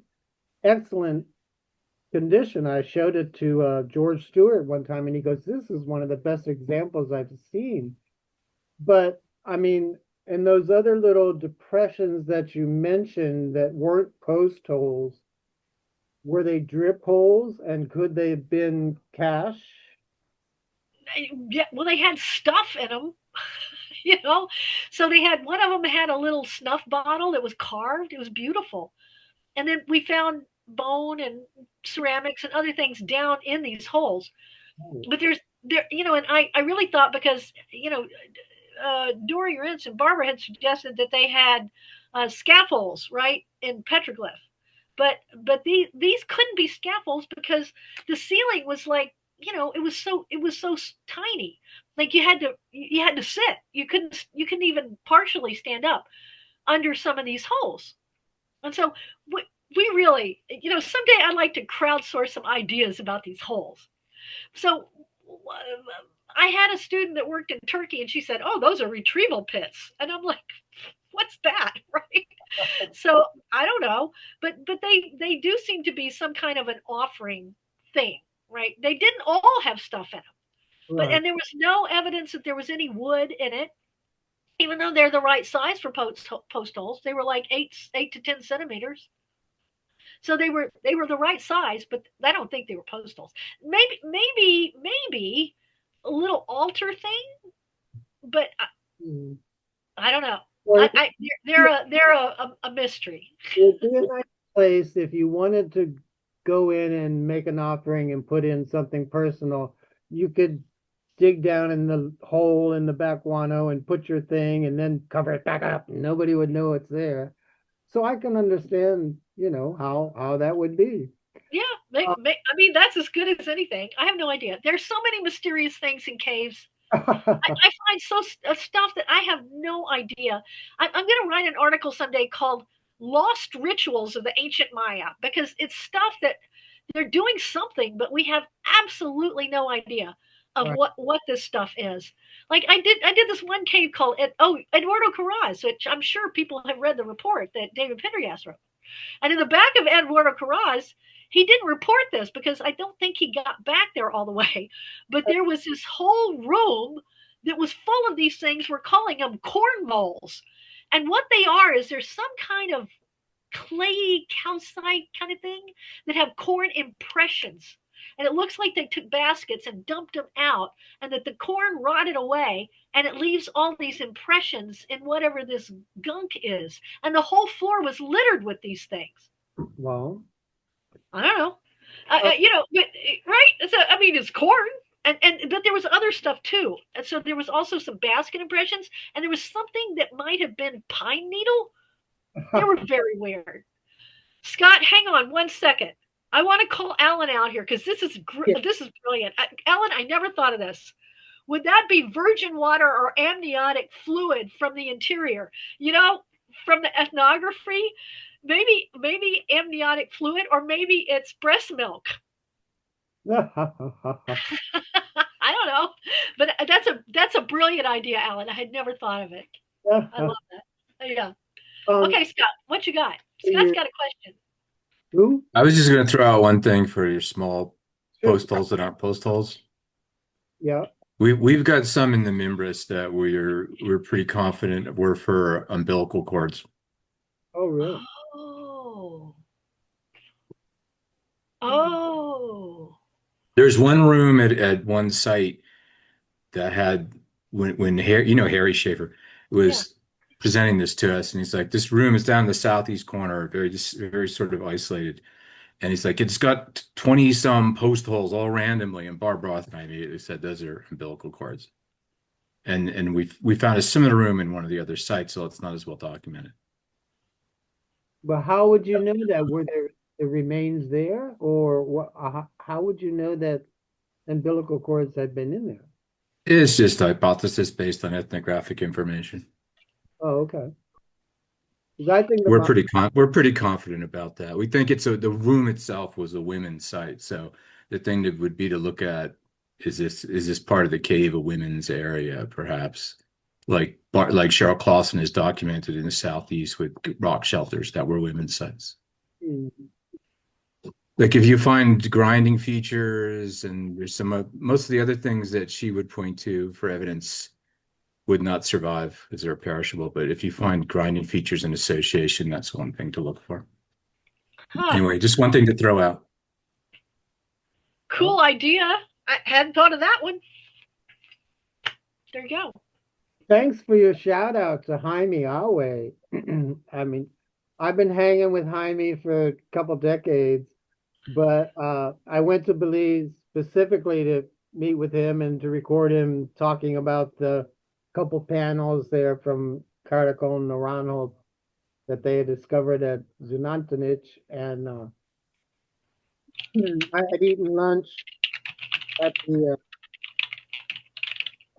the hotel and restaurant outside of Cajalpech. And then Jaime comes driving up next to me and he goes, Jim, I'm taking some students to ATMK. You want to go with me? And I declined. Can you imagine I declined because I didn't want to get wet and I knew you couldn't take a camera in there now. So I declined going in. Uh, But Chechemal Cave is a place I've been to myself a couple times, and then I've taken groups there. But also the first couple times we were with the man who, was the landowner and had lost his dog in there and went in there and discovered it. So, and I'm really glad they left everything in situ. That was a great cave. yeah. It is a great cave. We scanned it this year. Oh yeah. So yeah, it's still in pretty good shape. But while I was working that cave, it got looted. Somebody broke in um, during the winter when I wasn't there. Oh, and what You know, did you do? yeah, that was 18 vessels got stolen. Oh I my. had pictures. I had pictures of all of them, and they were funny little things. Like there was a little black bowl, and there were some little red bowls. It was nice. It was nice stuff, but it wasn't like polychromes or anything like that. And I thought, why would anybody even want this stuff? Right. Oh, well, that's Yeah, sad. yeah. No, it's the looting situation. It's really grim. Yeah, they're especially there around I mean, I lived in Belize right there in Socots by Viejo, and you're right there on the Bandito highway that comes out of Guatemala, and Yeah. there's so much. I mean, there's so much, and in the past couple decades, people know there's a cave, people know there's a ruin, they want to go find what they can find. But Barb is in here. Come on, Barb, why don't you make some comments? Well, one of the comments I was going to make was an almost comment.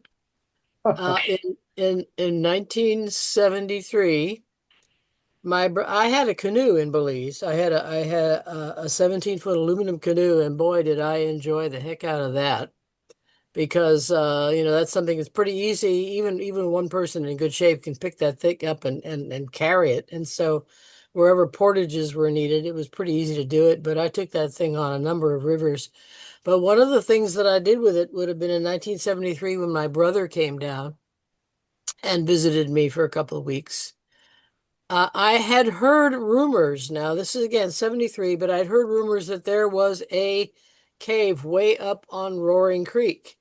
Now, I can't remember who said this. It was just one of those things that was in the air. But my brother and I decided to start out early one morning from Roaring Creek Village with the canoe and go as far up Roaring Creek as we could get.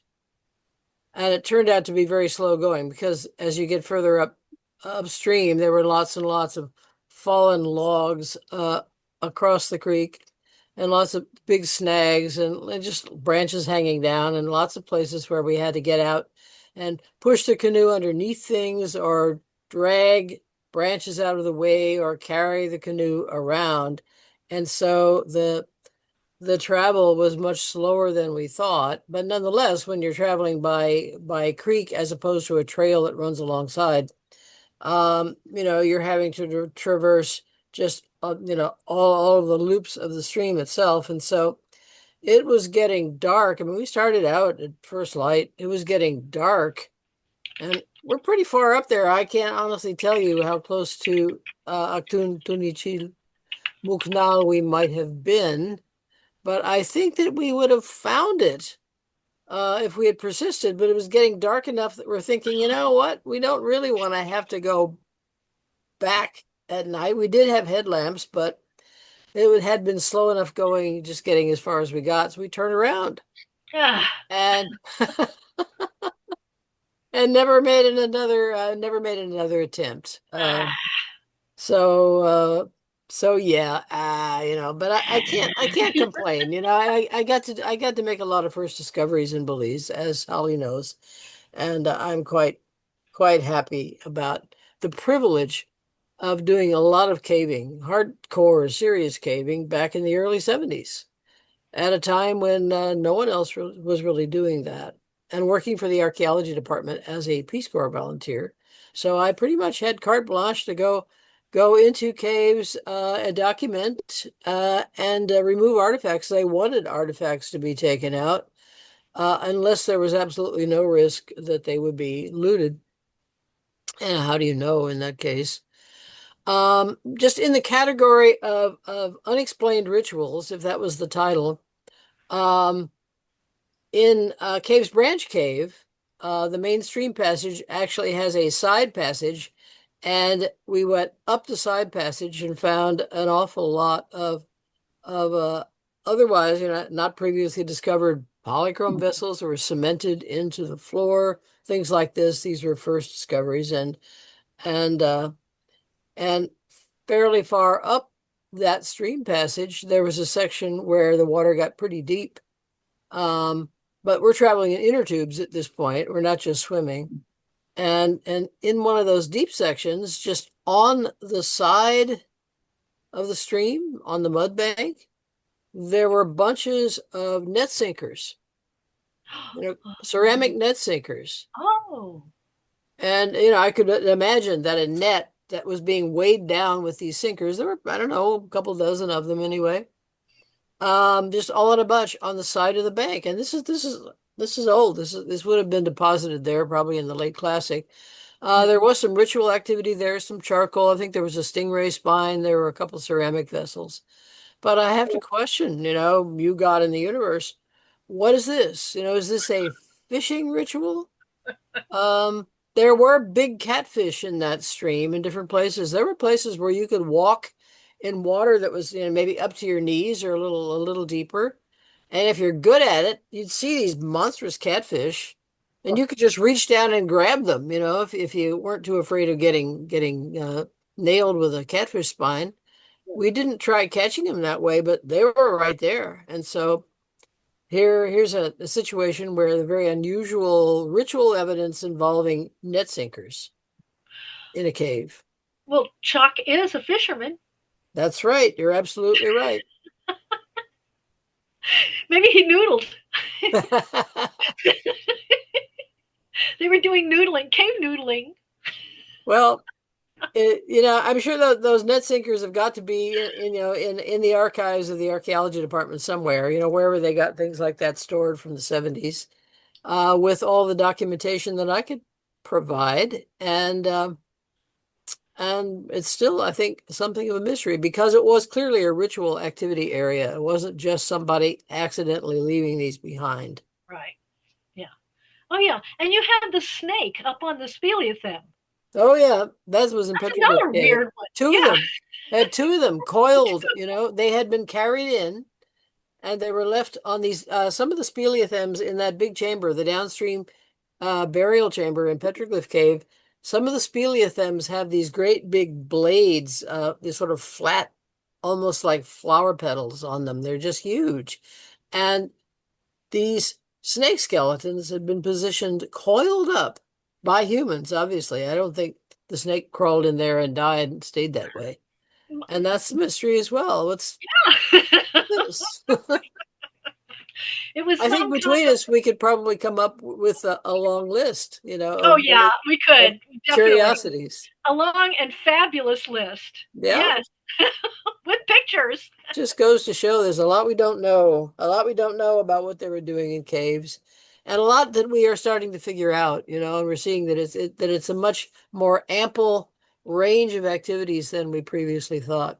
Yeah. So yeah, I just wanted to ask you because I have not actually been in Tunichi Muknal, and I only went kind of a short distance into the entrance at Las Cuevas. But does Las Cuevas have some charcoal? It must have some charcoal. It does. Yeah, I have a bunch of dates. Mm-hmm. And they're all, well, I have one really weird date that's it's at the bottom of a mud pile. And it's a single piece of charcoal. And there's no other charcoal in the mud, but it's archaic. So maybe somebody came through there in the archaic period. Mm-hmm. But almost all my dates are, right where they should be. I have one late date, and I think I forgot what it calibrated to, but it's like around AD 1010. Mm-hmm. So that's pretty late. I mean, it's 50, 60 years, right? Not that much, but it's still late. Mm-hmm. And then there was a Misseria ceramic on top of one of the buildings that Digby reported. So there must have been people around there kind of after everybody left. I think there were people who probably came back or were squatting there or whatever. So yeah, I have, and that wall too, the second wall that's right at the end, there was a late date off that, really late. And I'm like, I dated 10 dates on that wall to try to date that wall. And that's remote enough that it has to actually be, an original date. Whoever left that there was actually there at that time. That's absolutely. And it was in plaster, like a mud plaster. So they were taking pieces of mud and putting it on the wall. So they had all these stone stacked, and then they had mud around the wall. It wasn't real solid, and it wasn't well done. It was maybe this crazy. Some of that mud just lasts forever. I mean, it's gooey. It's gooey. It was gooey 1,000 years ago, and it stays gooey because the air is so humid. Yeah, and you can see the fingerprints in the mud. So, but I was thinking, I wonder if there's some weird thing they do where, part of what you do when you go through the wall is you get a piece of mud and slap it on there. I don't know. Maybe that's another weird ritual that I don't know about. Well, I mean, again, a ritual space or whatever, in the stream passage of Footprint Cave, there's a place where you really don't have to climb out, but it's a whole lot easier to climb out of the stream itself and get up on a higher ledge. And along that ledge, the wall itself was just all clay, and you could see where they had been mining clay with some kind of a tined instrument. I mean, just Huh. imagine a fork with three tines, very, very thin tines, and they're using this to scrape clay off, probably into a basket or something like that, in order to collect it. But there were also just little pictographs mixed in amongst them as well, just little human figures and things like that, all animal figures, little Wow. curlicues and geometric figures. And I don't know whether anyone's ever documented that, but I was the first to see it. I've never And read about it. I didn't know it was there. I don't know that Liz Graham ever saw it when she did her report on the cave, and by now, I would have to hope, knock on wood, that it's not been destroyed. But Yeah. that must have been a primary clay mining source, that cave, because it has so much really good quality clay. There Yeah. was another side passage where we found the tools they were using up at the end of the clay face. Wow. Um, and so, like they just kind of, left and, said, okay, we'll come back tomorrow. And they never did. There was like a celt, um, and a blade. They didn't even seem to be particularly, tools particularly designed for mining. They were just using what they had because the clay was just so easily knocked off. You could just go dig with your fingers if you wanted to. Huh. So I'm thinking that was probably a primary clay source, that cave. Wow. And then, have we ever talked about John Littlejohn? Oh, I could tell you stories about him. Oh, I want to know stories about John Littlejohn. What a I character. maybe I should let's just communicate about that, because I mean some of it might not be the best thing to make public, but I got picked up once. I used to hitchhike in Belize fairly regularly, into Belize City from Belmopan, and there were times when I had a vehicle to drive there, but other times I didn't. He picked me up hitchhiking one time. Did Oh, he have did he have a boatload of artifacts? No. And I was very careful not to ask him. But at that time, I mean, he did several scurrilous things. One of which was that, well, he ran a jaguar hunting camp back Yeah. before the U.S. made it illegal to import jaguar pelts and jaguar parts and things like that. I think that was 72 or so, that the U.S. shut that all down. But there used to be lots and lots of his clients who would come down from the U.S. to hunt jaguars, and they'd take the pelts and the skulls and all of those pieces of jaguars back home again. When I visited his camp, this is at this point he's no longer living there. What year would this have been? Some, around that same time, 72, 73, which is when I went into the cave entrance. There Yeah. were jaguar skulls. There were like 20 of them hanging on the side of a shed out there at Las Cuevas, in the tumble down structure that he was living in. Uh, And then later on, I think after the jaguar hunting business was shut down, he started running a correction facility for wayward youth, yeah, I heard that. Yeah. and that it eventually was shut down because one of the kids ran away, and he would sick the dogs on them to get them back, and apparently one of those kids in the process died. And so the Belizean government moved in and kind of put an end to all of that. But it was all, all very, dubious kinds of stuff that he was engaged in. And he was, my God, just as a character, a Yeah. mouthful of broken teeth, a big shaggy black beard that hung down to his chest, and I don't think he bathed very often. And you got in a truck with him? For about 45 or 50 minutes, yeah. Oh, oh Yeah, dear. yeah, yeah, yeah. I think, wow, I survived that. Yeah, that's pretty crazy. Well, the things we survive, you just go, really, I did that? Oh. Well, those were the days, I cherish them. I feel privileged that I got to do all that stuff back then. Yeah. And I feel the same way because mhm. working with Jaime, I could work pretty much everywhere. This year, for the first time, I had a hell of a time getting a permit. Oh, They, really? it's yeah, and it's not the institute so much. It's that they are partnering now with all these other groups, so they wouldn't issue my permit until I had something from NBio, and NBio is their biodiversity unit, Hmm. and NBio sat on my permit for like a week. Well, so the minister of this and that didn't sign it, and I was calling there every day and stuff, and I'm like, this is my field time, it's getting wasted. Right. Oh, It was, man. yeah, no, now getting a permit's a big deal. And Cuevas, I have to get a permit from the logger. I have to get permission from Amin Badran to work at Cuevas. All right. Wow. They Oh, gave him they mhm. gave him management of the Uh-huh. Chiquibo Forest. Oh, my So gosh. they really put the fox in the hen house. Oh, yeah. No, no Yeah. kidding. Joel, thank you. I just saw Joel was heading Joel, out. Joel had asked about the early date that you gave for Chechen Ha. Yeah. What was the earliest date you gave? Uh I am claiming 1100 to 800 BC, Wow. but it could be older. It could be as old as 1300. But I won't go there.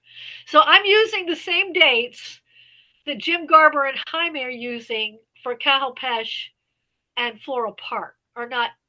What is it? Black Manetti. Because they have those really early dates. So I'm just aligning mine with theirs to be like when the earliest people, Hmm. But they could have been visiting the cave even earlier. So they could have been, because the date itself was like 13 something to 8 something. So it could have been a little earlier. I'm not pushing it. Where was that sample taken from? I've been in Chechimha, so I know what's there. Okay, so you know where the big speleothem is, Yep. inside, right? So that's Yes. where I put the excavation, is under there. Okay. And It's in this, there. yeah, it's in there. And I got a bunch of dates. It wasn't just one. I got 5 or 6 that all date to that, and they're in that brown earth. Mm-hmm. So and there's charcoal, whereas in the layer below there's no charcoal. So I'm pretty sure this is people. So they're going to that site. I mean, it's a drip water site. It's a sacred site, in a cave that otherwise is quite dry. Correct. And they're going right back there. Right. They're not they're not hanging around, anywhere else. That's where they're going. They're going to that area. And I was going to show it. I wish I'd showed it since you guys all hung in there for me. But I have some heat maps of between the late classic period and early classic period, or and even the pre-classic. And in the early pre-classic, my charcoal maps, the charcoal's distributed all through the chamber. Whereas in the late classic, it's all in like one little place, and it's underneath one of the ledges. There's a ledge 9 in that chamber where it had late classic artifacts, and they're standing right beneath ledge 9. So somebody's standing there with a torch underneath ledge 9, but there's no other charcoal to speak of in the chamber. It doesn't even show up in the heat map. There's so little.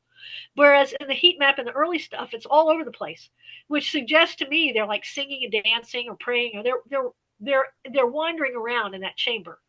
Mm-hmm. They're not just standing in one spot. So Mm-hmm. they could be dancing. I just want to let you know Jen is here who says that she worked with you. She helped you out. But Scott has his hand up. Scott, you want to break in? Yeah, I just want to touch on the question I've been asking for a long time, and now that I've sat on it some more, I wonder about even more looking at the dates, which is where's the hunting ritual? And I know Linda Brown's work, but that's on mostly late stuff. And you know now that we've got it in the Southwest going back over 4,000 years. In fact, that's when it's the distinct signal. 4,000 years, it's all they seem to be doing in caves pretty much, and maybe back to the Pleistocene. I agree, but I just don't see it. Yeah. The pattern in the last 2,000 years is so similar Yeah. that I'm shocked to see I'm more conscious of it now than ever now that I'm both familiar with the evidence from both regions, and it doesn't seem to be there in the Mesoamerica. Well, Linda found it, but like you said, they're a little bit Right. late. But Yeah. and I mean, they have it in that area, and maybe that just in our area, they're just not doing hunting ritual. I don't know. I mean, I haven't found anything that we have leaf points, and we get points of different kinds, but I'm not sure Well, that the thing, I don't know if that yeah, suggests hunting ritual. Maybe. Yeah, I was going to it's ask, the what would one you possibility expect? is maybe it's Yeah. What do you what should we find? That's I think part of it is we don't have an expectation. right. And in the Southwest, it's almost it's clearly going across multiple cultural regions. Yeah. A large part of the Southwest. In the Grand Canyon, we have split twig figurines. All right. Yeah. And, in the sort of central Southwest, we have the Correo Shrine where they were shooting atlatl darts into the pit, Oh yeah. 4,000 plus years ago. Down in the south, we have the site where they were leaving points or whole darts on an altar, and there's this huge pile. So Yeah. there's it's all the same time frame, more or less, but it's different manifestations in each site or in each region. So perhaps there was some completely different manifestation in Mesoamerica that doesn't translate and doesn't preserve. That very well could be, but you'd think we'd find something. You know what I mean? I would Like think there'd be something, there'd be points, for instance. something. Well, Because some caves you get really good points. preservation. So I don't know. Barb, what do you Right. think? I was just, well, I mean, we certainly do find points. I won't say they're very common, but we certainly do find them. Yeah, I would think there'd be a large accumulation if that was the Yeah, no, offering. I There's other haven't things in heard the that. Southwest where there's, less dense population are densely, the offering pattern is very heavy. Well, Yeah. how dependent were they on agriculture? Not at that period, not at all. That's when corn was first appearing in the Southwest, and it was another 2,000 plus years before it really caught on. So Yeah. yeah, they're more dependent on hunting. Well, of course, Mary Pohl found a bunch of animal bone, or she suggested the animal bone might have something to do with some of the rituals with the maize god or with the deer. But but I And don't think that's she ever said hunting. Yeah. And in the Oh, there was, Southwest, I've looked for that, and that's the one thing we do have it. And like in the lava tubes in Malpais, there are, from that time period, there are skeletal material. There is Yeah. skeletal material that's left, but it's not in these large amounts like in the other sites, the other areas, examples that I mentioned, where you just have hundreds or thousands of offerings. Yeah. So it's a puzzle. It is. Petrichor Cave had in the entrance. First of all, Holly, have you been to Petroglyph? You know what it's like there, that massive entrance down underneath the sinkhole. No, But I got trench foot the day I was supposed to go, oh, Oh my and I sorry. God. couldn't go. But anyway, in the entrance there was a big stalagmite mass that was, I think, probably naturally flat on top. And during one of my first trips into Petroglyph Cave, which would have been in 1971. I found, I mean, it was sitting right on top of that big mass. It was probably, I don't know, 5, 6 feet up from where you would stand. Clearly, kind of a raised, round area at the top of a stalagmite. A brocadere skull, the whole thing with the antlers. Wow. And on a not too much later subsequent trip, it was gone. Someone took it. Some other human came in and just decided, oh, I'm going to take that home. Now, so I never really properly documented it, but it was absolutely there. Was But it old? oh yeah, it was old. I Oh, mean, okay. I Yeah. I, I would say I was in that cave on the second trip ever in modern times. That was me. Oh, The first trip would have been Ford Young back in like 1968 when he was still young enough to go caving. And I wow. found out about that cave from him because he was also a pilot. And he had sent, when I was still living in Seattle, he had sent me photographs of the sinkhole entrance from the air. So I didn't actually get into that cave until 71, but that would have been the second trip. And I hired the same bush guide that Ford had used to actually find the cave. And Wow. so yeah, I'm quite sure that no one other than Ford and this bush guide had been in there before me. Wow. But not too long after that, then other people started Yeah. coming along behind, as happens. Taking your deer skull. Yeah, I was kind of ticked off about that. Yeah, I'd be ticked off too. But yeah. Ah, well, I don't know, Scott. I I mean, we look It's for it, but we just yeah. don't. Yeah, I don't know And how to make. I'll just add, you mentioned the presence of agriculture, and maybe that was a shift. But as you'll recall, in the Southwest, when we start getting the agricultural rituals, and they proliferate, immensely at a certain period, but the hunting rituals don't stop. They continue alongside, and you have thousands of arrows and dozens of bows and things like that. So it both intensify simultaneously, and neither one ever. It's just the agricultural is the addition. Yeah, but yeah, we don't. No, we have grinding stones. We have a lot of that kind of stuff, but not. Yeah. Mhm. Anyway, Well, yeah, certainly in the iconography on ceramics, you see there. I mean, there is a whole constellation of the deer god and hunting god, who is the old god. You know, he's kind of a polymorph, but he has deer attributes in this set of vessels, codex style vessels. He has deer attributes, and he carries a big conch shell. And he emerges from a snake, and it is a male who is conjuring this snake with a woven tube made out of some kind of grass or something like that. And out of this tube emerges the snake, and out of the open maw of the snake is this old god with a blackened face and deer antlers carrying a conch shell. And we have good reason to think that he's the antecedent of Wuxip, the god of the hunt. And so there's plenty of evidence there from the Yeah. iconography. yeah, These are late classic vessels, yeah, but certainly, right on through, there would have been hunting rituals. We just don't find in caves. And in the Southwest, the evidence, particularly for the Grand Canyon, the split twig figurines, which is the one thing that we can't say might be war offerings as well as hunting. And the best hypothesis is that these are offerings to the underworld gamekeeper figure. Which is also present in Mesoamerica. In fact, we find very good ethnography for it. Holly, I'm sure I showed you that one bull from the Galaz Mimbre site where it has this large figure.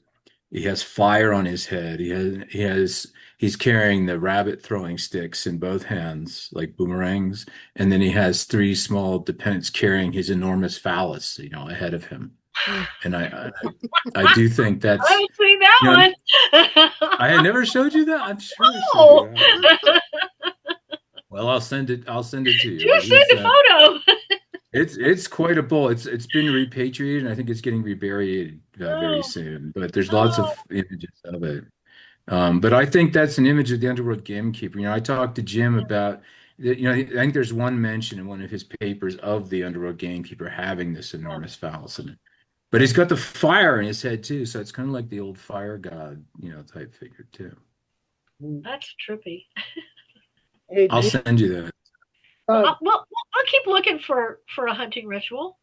Yeah, I mean, let me know when you find it because it's again though in the Southwest we have a variety of complexes, appearing around the same time period, all clearly related to hunting, but they're all distinct, Yeah, and the offering pattern is intensive. So it could be that there's something that just didn't survive in the archaeological record. They could have left an organ or something like that. yeah, yeah. I don't know. But yeah, I, I feel like there should be some signal though.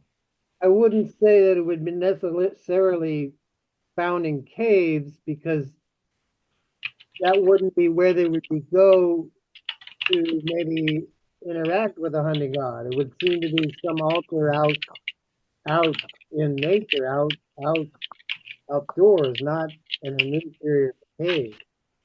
But Scott, That could be, but everything else in caves, as is almost analogous between both regions. So uh, Scott, do you do programs like for Crow Canyon or anywhere in the Southwest? I'm the state parks archaeologist for New Mexico at the present time. Okay. So I mean I sometimes do lectures like this, yes, but I don't work at Crook Canyon. Oh no. Okay. He has a great dissertation. Yeah, I'd be interested Thank you, Holly. get in touch with you. I'm looking for people Yeah. here. And the Outlander covers the Southwest. We cover the Yeah, I've been following it for a long, long time. Oh, okay. Well, thank you. I don't see too many other questions. Ryan asks, is there evidence of a ritual at 1100 BC? I just answered him. Oh, okay.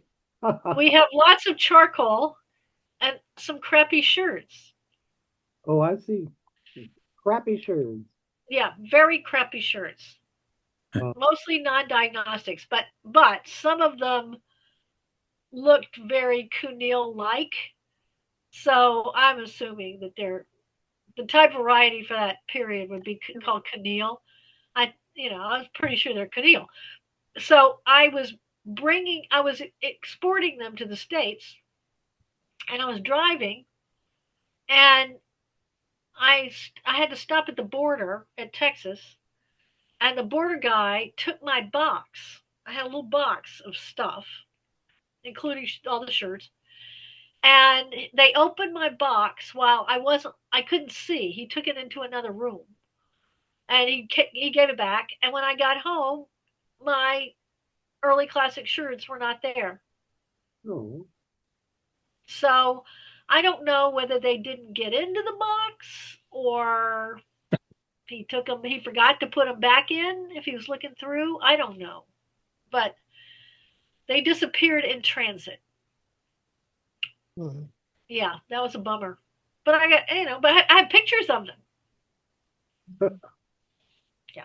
and earlier when you were talking, Barb, especially about catfish, Alan Christensen said the reborn hero twins began as catfish people. That too. Great tie-in.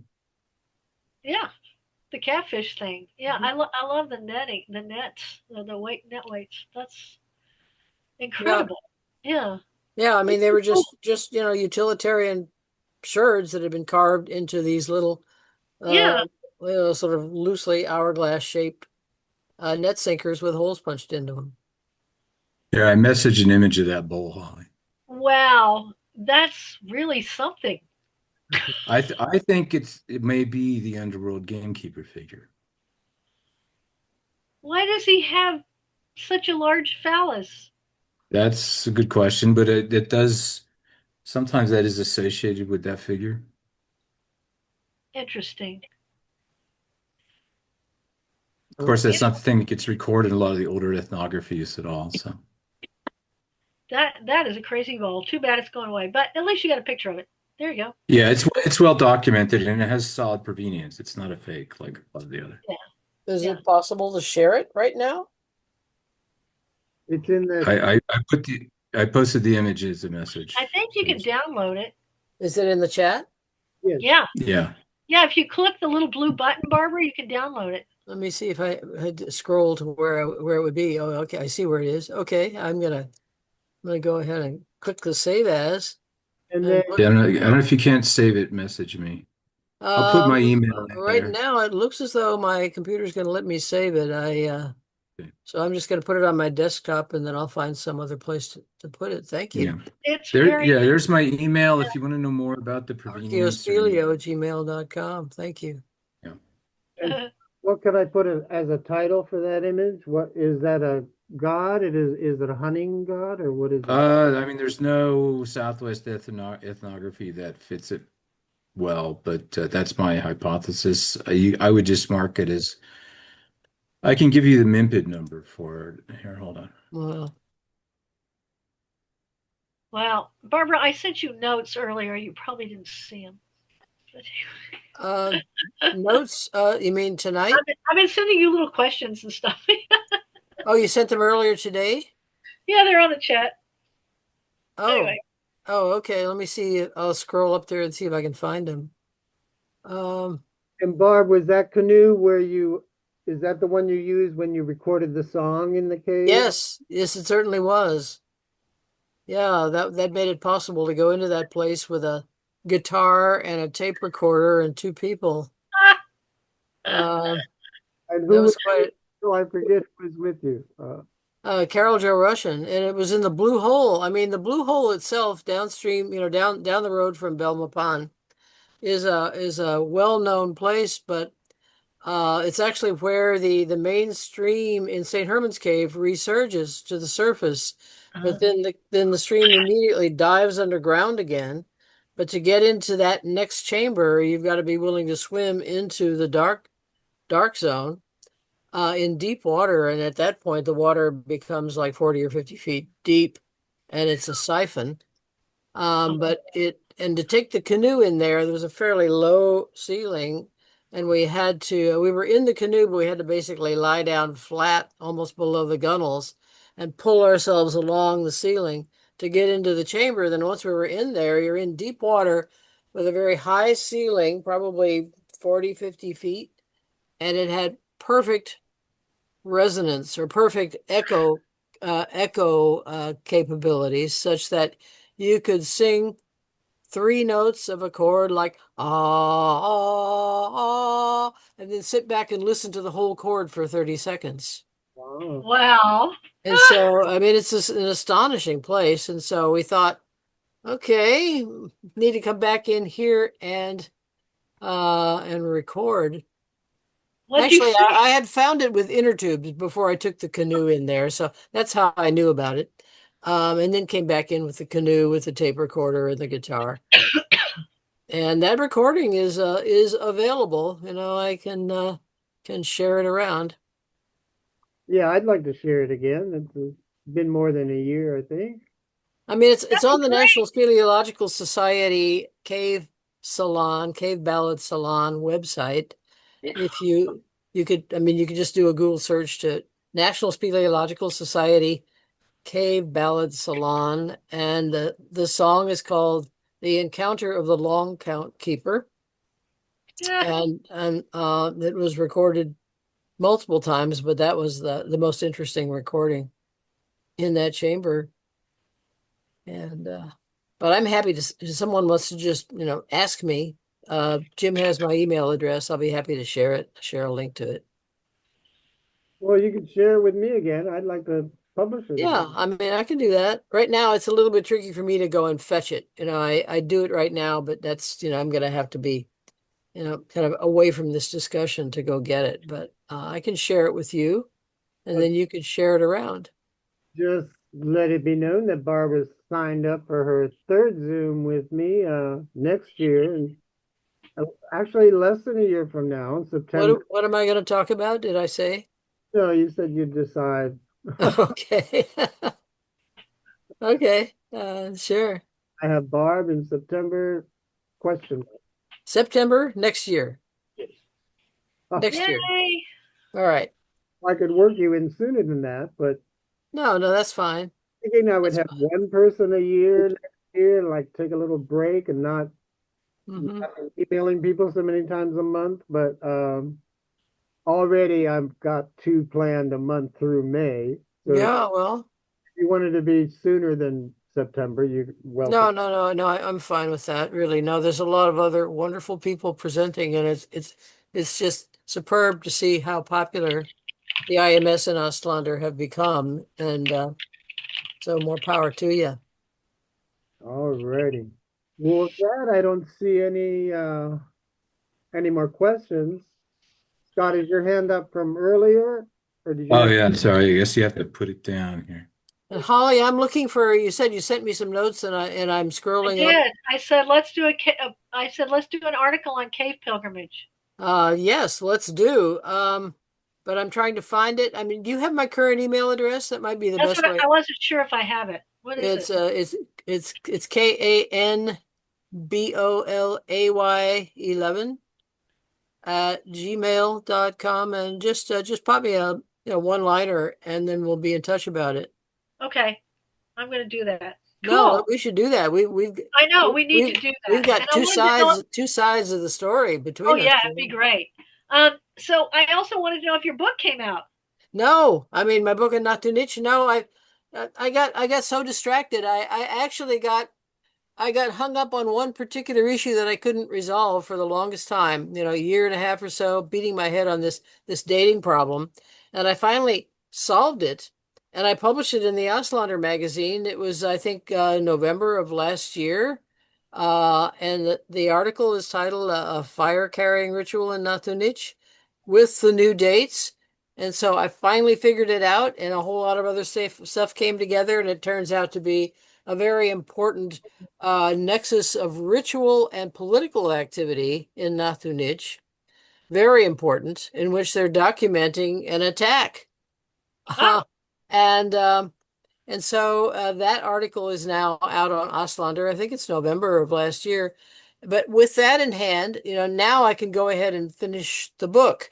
But I've been very distracted by other stuff that I'm working on in the meantime. I mean, I've just been incredibly busy right now. I'm an extremely I'm immersed in a project with Petra Biro, my Hungarian collaborator and friend, on Kopan Stele E, which anyone who's an epigrapher knows that that's one of the most difficult monuments in the entire corpus, and we're actually making some headway. So I'm kind of immersed in the pursuit of it. But no, the book is definitely it's on my table to finish, and I do want to get it done. It's on I my want to short buy it.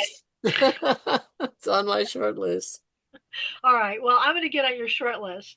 Yeah. Well, okay. Just send me an email, and Oh, then we'll correspond about that. oh yeah, Thank we're you. going to do it. Yeah, I'm excited.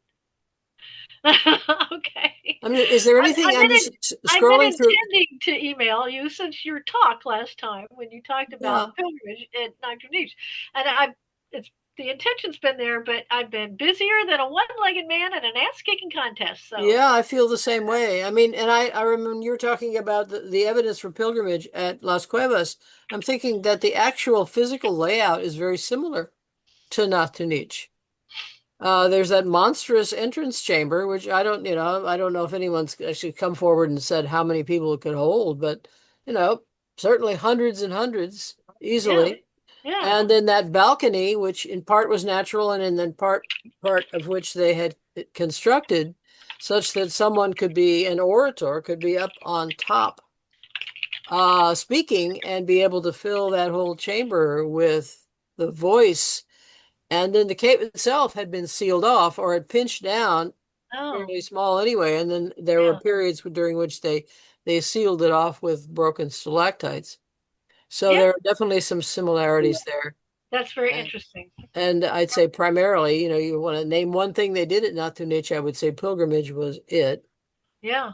Oh yeah. No, we definitely we got it going here. Yeah, this would be a great article. Yeah, I'm very All excited. right. All right. Okay, I have got to scoot. All right. Just thought I'd show you that point I found in the cave. That's called the Oh, leaf. let's That's a see. leaf point. It's a beautiful, beautiful It's thing. very beautiful. Yeah. Yeah, Yeah, no, that another one like that was Oh, found in not in Cave's Branch Cave.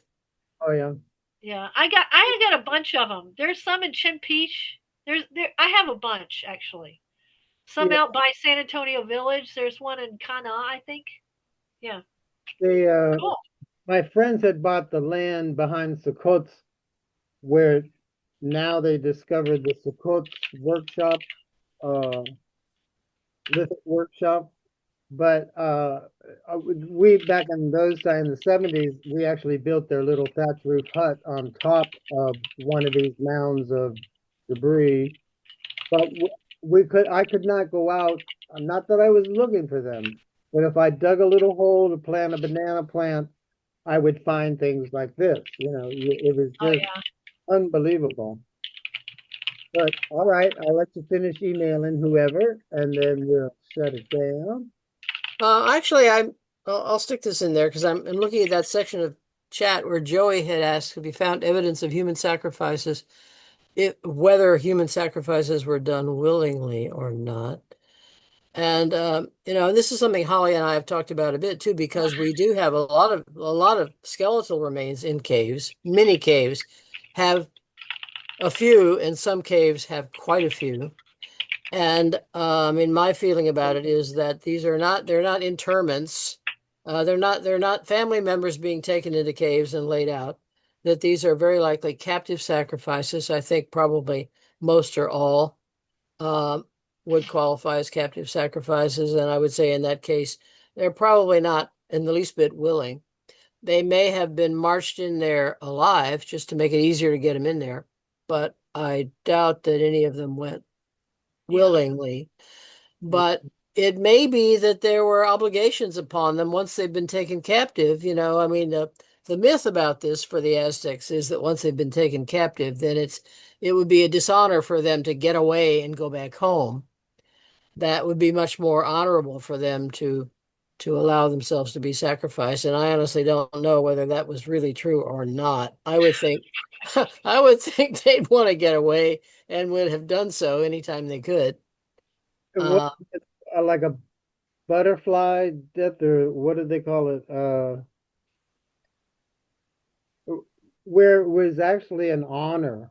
And even I've heard mhm. that some of the Maya families who would offer their young kids to be sacrificed in a ritual for the whole village, it was an honor for them. That is a story kind of on its own, but we're talking about kids. I mean, kids who were not able to make autonomous decisions for themselves and probably really had no options for getting away. Um, and then you have to ask, well, which families are willing to give up their children for this kind of thing?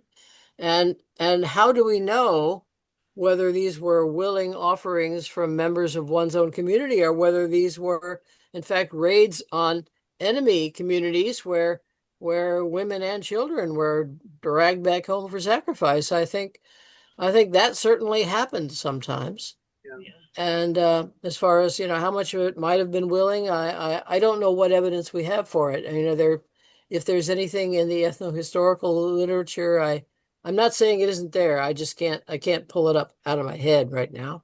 I'm thinking Francis Berman may have published something on that. And concerning whom and where? Concerning where the sacrificial victims came from. I So see. you had people who had been sold into slavery or Uh-huh. had gambling debt and were enslaved. Hmm. So the merchants would offer them sometimes.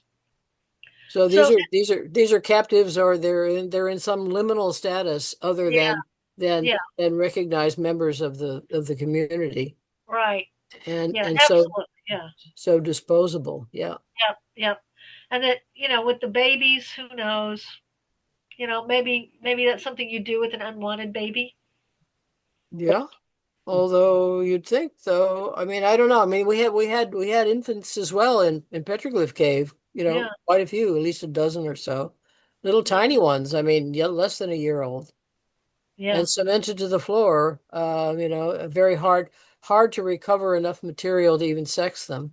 But you could see enough to determine that these are infants yeah, and placed into pools. yeah, The circumstances were that they were placed into pools. yeah. And And all of ours were placed in pools. yeah. Yeah, And I'm assuming this would have been, these were offerings to Chalk liked little little thing. babies. Yeah, Um, but the question about where they came from, where are their mothers? What do their mothers have to say about this? I don't know. I would think to do this within one's own village would have enormous, terrible repercussions. But I have no idea what the rules were. yeah. All right, All right. Hey, it I'm was done. so great to see everybody. Barbara, it's so nice to see you. My Yeah, goodness. same here, Holly. Always nice to catch up with you and all your wonderful stuff, all your wonderful work. But I Um, just, I love talking case with you. Well, we have between Great. us, we've got hundreds and hundreds of them. Exactly. Yep. No, it's really good. So this was a very fun night. And thank you everybody for staying. You guys are all hardcore out there. All right. Okay. I'm gonna click out. All right. I'll buzz. All right. Good night. Bye, you guys.